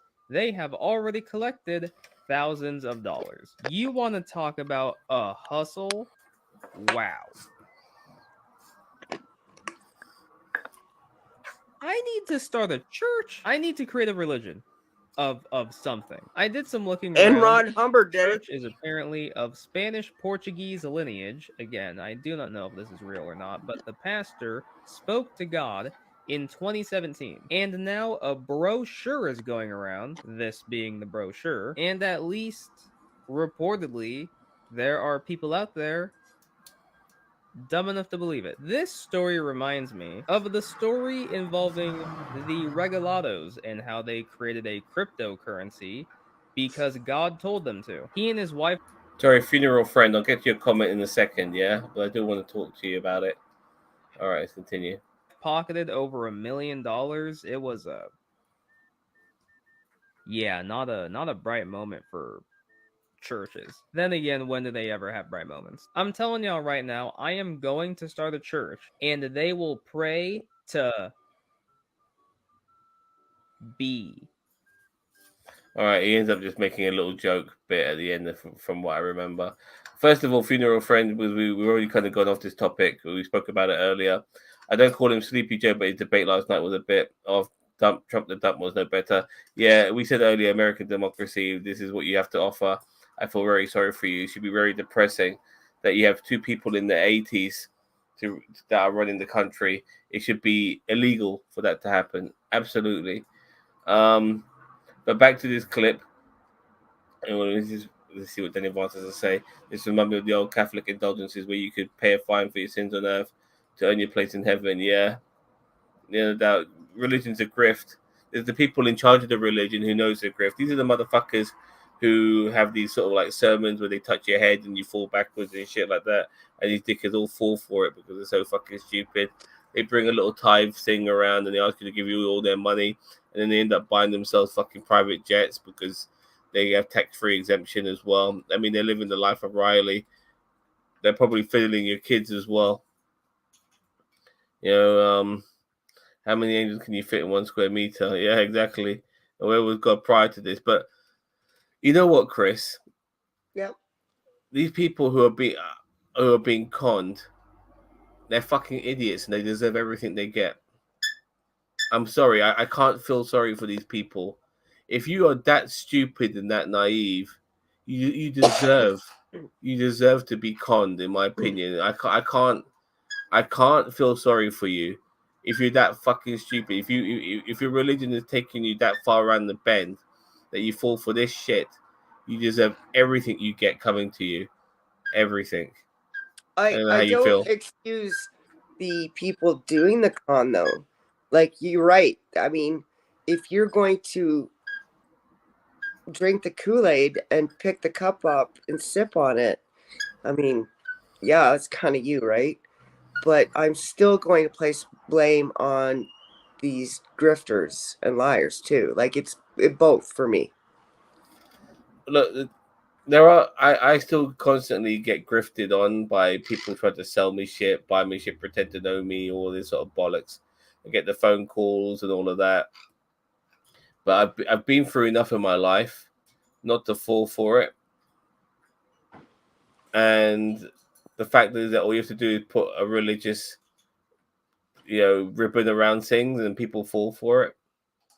It's like, how fucking stupid are you? Yeah, look, the people who do the bad things, they have their own blame, but they're bad in the first place. But if you're stupid, then yeah, and you're naive and you're that easily duped, then shit. I want to take you to the Sahara and sell you sand. I want to take you to the fucking Antarctic and sell you snow because you are that fucking dumb. You are a grifter's fucking wet dream. I'm more angry at them than the people are going to grift. They're going to be stupid, but you encourage the grift when you're that fucking naive and you fall for it. I'm just so angry at the stupidity of people more than the grifter themselves. Yeah. I think it's funny that he said he's going to form his own church. And I was like, didn't L. Ron Hubbard do that for that exact reason? Like, it's like, I'm going to make money. Or he wrote a book somewhere in some book that he wrote previously. He said the best way to make money is to start a church. And funny enough, he started a church. I think it was him. I'm almost angry at myself to a degree, Chris, because why do I have values and morals? And I'm not just saying this as just on a whim, because you know what? I could be those motherfuckers. Yeah. Yeah, me I too. could go. I could start grandstanding, sell out in a heartbeat, and fucking make my own church or whatever. Talk about how much I hate brown people, but being brown myself, shit like that would go over so easily. Or the gays, or those all of these things. cards. Yeah, exactly. And you can't hate on me because I'm bisexual too. I've already explained it in the past, so I get away with it. You know what I mean? And then so somehow I become like this particular figurehead that is very hard for, well, not hard, but for some people, it'll be hard for them to dispute me because I tick a few boxes, which of people I do hate on, but I am that person myself. But you can warp the word of Christ and interpret it the way you want. You could be like, but you're supposed to forgive me. I've already atoned to God for being bisexual. I found God and I've changed as a result. I'm no longer gay or queer or whatever. Remember that woman, S.E. Cupp? She was it's weird, a bit weird. I think she became a better person, But for a while, she looked like she was a grifter for the right because she was a self-proclaimed atheist who wished that she could find God, and it was mind-boggling, like people were expecting her to at some point convert to Christianity as part of her grift, and all of that. So Right. weird. Seeing her recently, she's not that person anymore. I don't know what will happen to her to make her a better person, but for a long time, she'd always side with religious people, even though being a self-proclaimed atheist, even though there's nothing about her that felt remotely atheist in Right. the sense of her of my look. Don't get me wrong. When I say being an atheist, basically means you don't believe in God, or you need to have proof that God exists. Until then, you're not going to believe. Right. You can still be a racist asshole. You can still have a different, a lot of atheists tend to be liberal or left leaning, but you can still be right wing. Yep. And be an atheist. And all of these things, Because it only means a lack of belief in God. It doesn't mean anything other than that. People seem to think it does. I mean, Yeah. atheist, lacking belief in God. Period. Is that critical thinking, in my opinion, why so many atheists happen to be left leaning, because you need critical thinking to be left leaning, or to be an atheist, and that's why we don't fall for the grifts of the right. Anyway, check this one out. I'm gonna do a couple more, and then we're gonna call it a day. Yeah, okay, Chris? Yeah, I'm tired, but I'm having fun. Thank you. Top of the morning to you, Mr. System. Hey, mister. This one's a fucking annoying one. Check it out. He did what to a child, and he's allowed to compete at the Olympics? Let me see if I had this right. Sha'Carri was not able to compete in the Olympics because she consumed a plant that did not enhance her performance and was perfectly legal in her place of residence.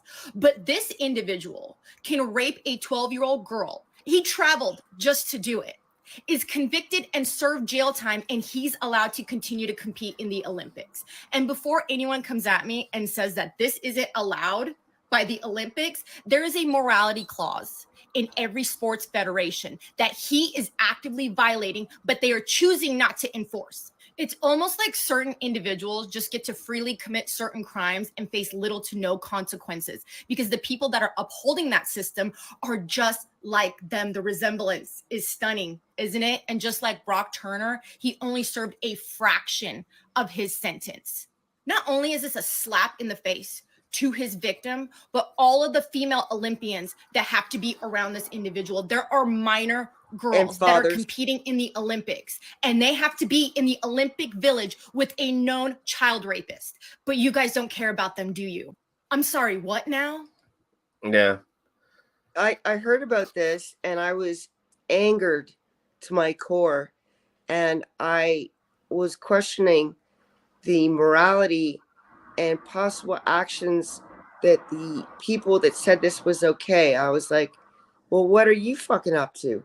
Because normally people that say they're accused of committing a horrible crime and they're asked, if someone committed that crime, what would you want them to see in justice? Now, if you didn't commit murder or rape, you'd be like, I want them thrown away.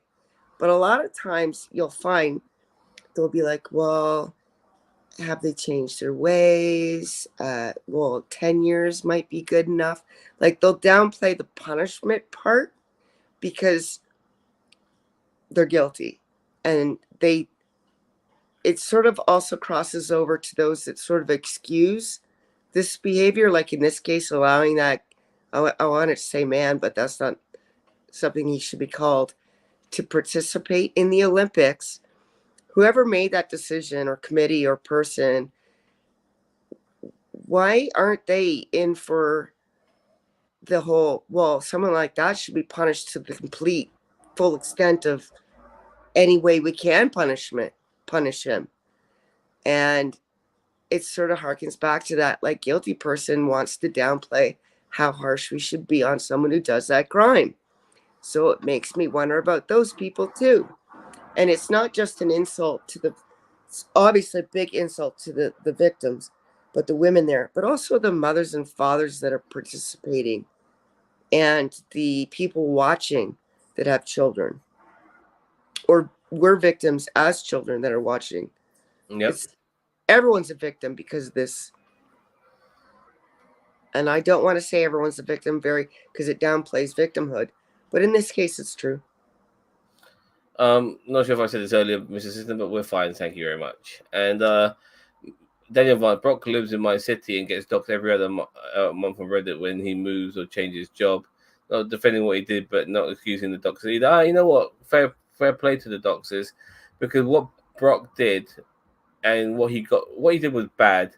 It was terrible and unforgivable. And I don't want to say getting away with it was worse, but you know what I mean when I say that he never faced justice for his actions. You know, the system allowed him to get away with it. And I don't condone doxing, but in this case I will, because he shouldn't be at peace ever. That young woman is never going to have peace in her life.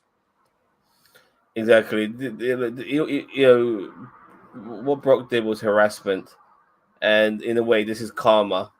And I don't believe in karma, but this is the only way I could describe it. You know, this is karma, because he's now being harassed, and if this is a way of him facing punishment, the sort of punishment he should have received in court, which he's not getting now, but he's now getting through public opinion and how they're treating him, then so be it. I'm sorry, you said he harassed someone? I thought he essayed. No, he raped. No, sorry, I got my vocabulary all mixed up. I meant him getting harassed for raping someone. Okay. But yeah. Okay, I'm gonna do 3 more clips and we're done. This one's a quick one. Check this out. Oh my God. I cannot believe it. That is shocking and devastating. Oh my. I love his sarcasm and he's just so great. But what it says is neo-Nazi who protested drag shows has been arrested on child porn charges. Once again, we go back to Dr. Disrespect, you know, and how he was calling people, you know, he's a right winger like neo-Nazis are. Obviously, he's not a neo-Nazi himself, but he's a right winger. And he's calling the opposition, you know, drag queens and all that stuff, pedos, and lo and behold, this guy's a fucking nonce himself. Yeah, oh Shakespeare my God. said, you know, methinks he protests too much. Exactly. So I'm loving this. That last one on my list, Bestiality is pulled over in Pennsylvania. Yeah, I heard that. That's on I don't want to. I won't bring that up on tonight, but there's a guy called Carl Kalinsky. He's got a show called Secular Talk. Yeah, he mentioned this. I couldn't believe it. This guy's got a bus where they have all these animals and stuff like that on it, and I think they fuck some of the animals like the people do, like the sheeps and the stuff. Like, don't they bring them around for petting zoos for people like them? I think so. It's fucked. This next clip is quite scary because it's real. Okay. Does someone die? I don't know. That's all I can say. Okay. Yeah. All right. Ceiling failure. That's what it says here. Why is it not playing? Play.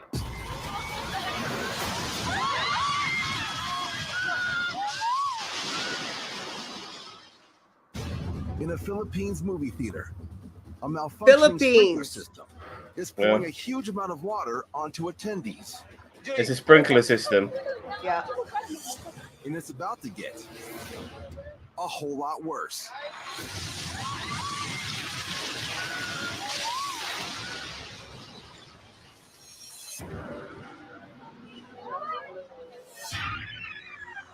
A large portion of the ceiling gives way and collapses on many in the crowd.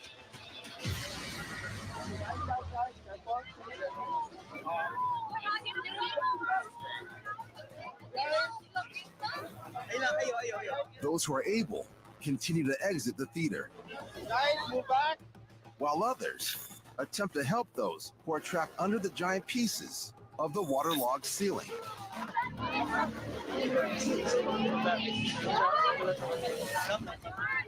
According to media reports, the lack of emergency lighting makes the evacuation even more challenging.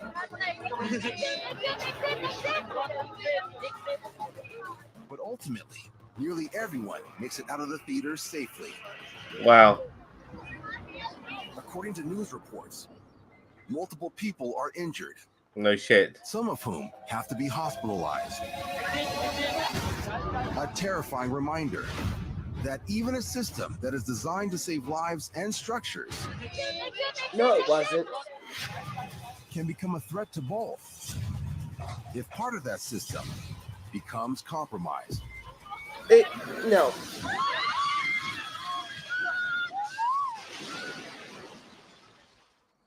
It wasn't over? rain. It wasn't rain Okay. linking through the roof. It was a sprinkler system. Just so you know.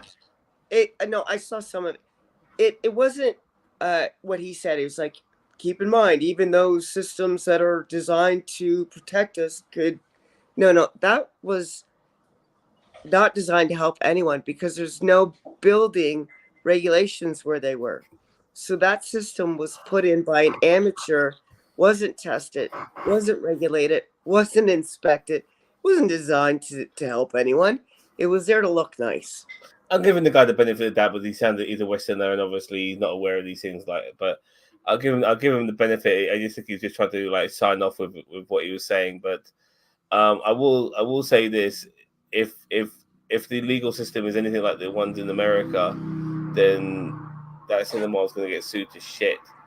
You know, I don't know what it is when it comes to suing people in the Philippines, but there's a lot of people who would have been hurt, traumatized from that moment, and that was scary.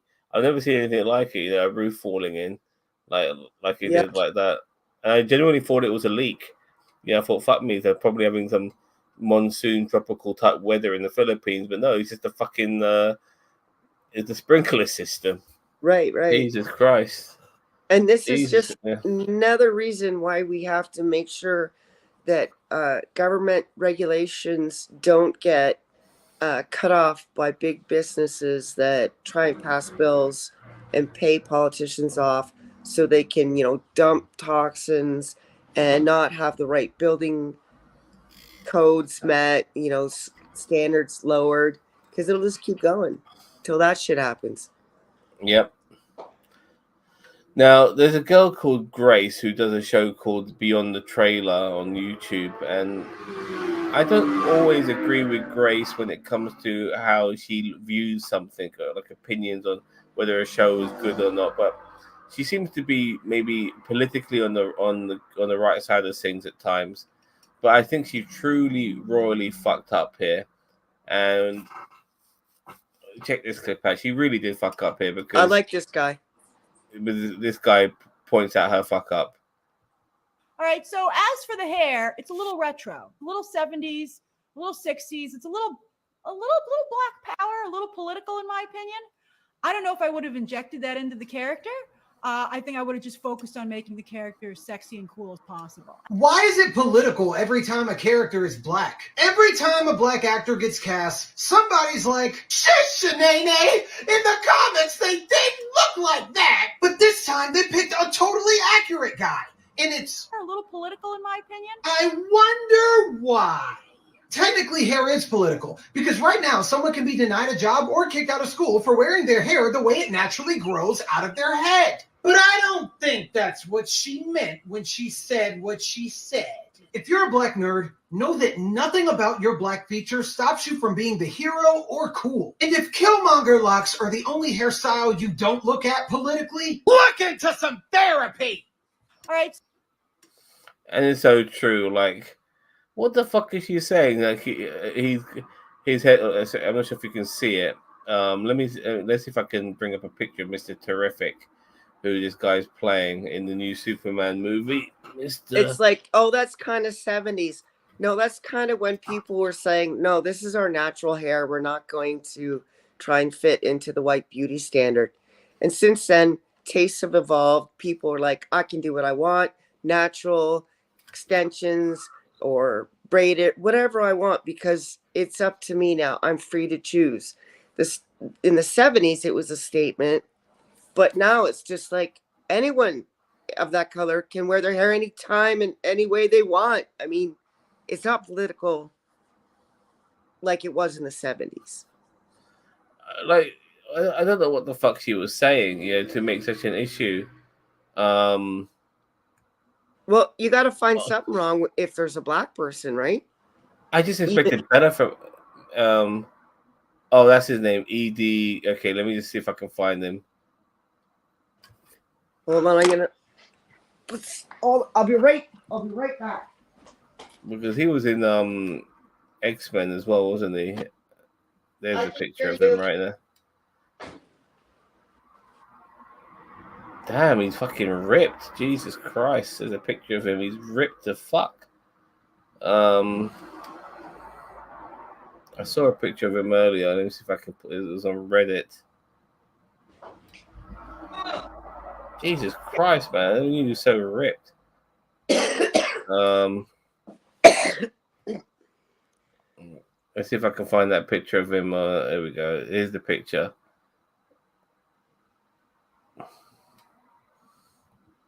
There we go.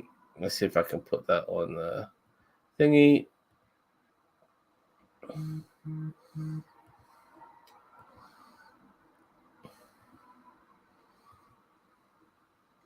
This is the big deal. It's ridiculous.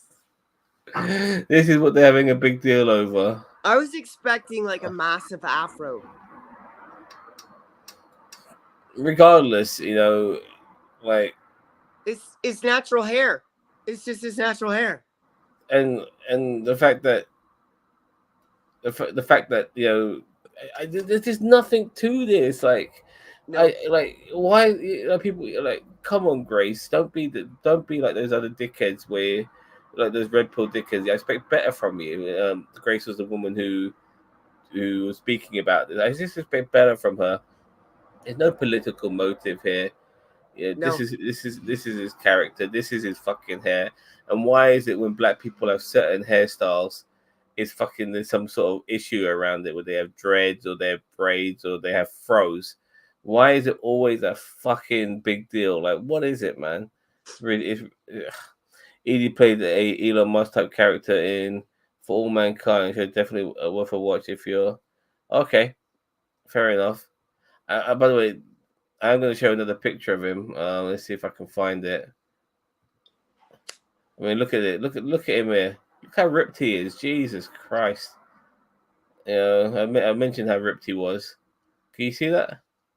Oh, I could tell from here, but I can't see it. Like I can't could tell by the shape. I don't know if I can make it any bigger. This one's. It's okay. I get the gist for sure. Jesus Christ, he's absolutely, and I don't know what his age is, but I don't think he's like that young either. But regardless, it's such a stupid thing to have an issue over. It's a non-technical issue. It's a non-issue, yeah. It's a non-issue, and that's how I like to end tonight's show. So, yeah, great stuff. By the way, just so you guys know, on the 12th of July, which is not next week, but the week after, I won't be here, which is a Friday. I'll be playing. That sucks. Yes, unfortunately, I'll be playing a poker tournament. And good luck. Yeah, thank you. So I won't be available for that, but hopefully Ginger will be back to take the reins on his fucking show, I may add. But I'm only Zam, the man who can. So yeah, Party at Zams' house that Friday night. Yeah, you could take care of my birds. So all right. So, but yeah, good stuff. I hope you enjoyed yourself, Chris. It was a nice little, nice little show. I look forward to talking about more. God knows what will happen in the next 7 days. We'll see some probably more stuff with the presidents, I guess, and some And sort of I didn't fuckery, talk I guess. basketball tonight. I did all my research. I saved it on my phone, but I can't watch this and read from my phone, guys. I apologize. No problem. I mean, we'll bring it up next time. And that's me telling to myself to charge my car, which I need to do right now. Okay. Good night. So, no problem. I'm just saying what we got coming up. We might be doing some fan film reactions. Obviously, on Monday, I do double duty, but I do Mayor of Kingstown as well as House of the Dragon. And then there's obviously Acolyte on Wednesdays and The Boys on Thursdays, and this show's on Friday. So all types of stuff going on. Join us for that. I know you got something planned for this channel at some point, Chris. So we all look forward to that. Let's sign off now. Don't forget to like, share, subscribe to NerdTube. We are the greatest YouTube channel you never heard of. And in case you've forgotten, the name's NerdTube. Remember it, motherfuckers. Bye-bye. Bye.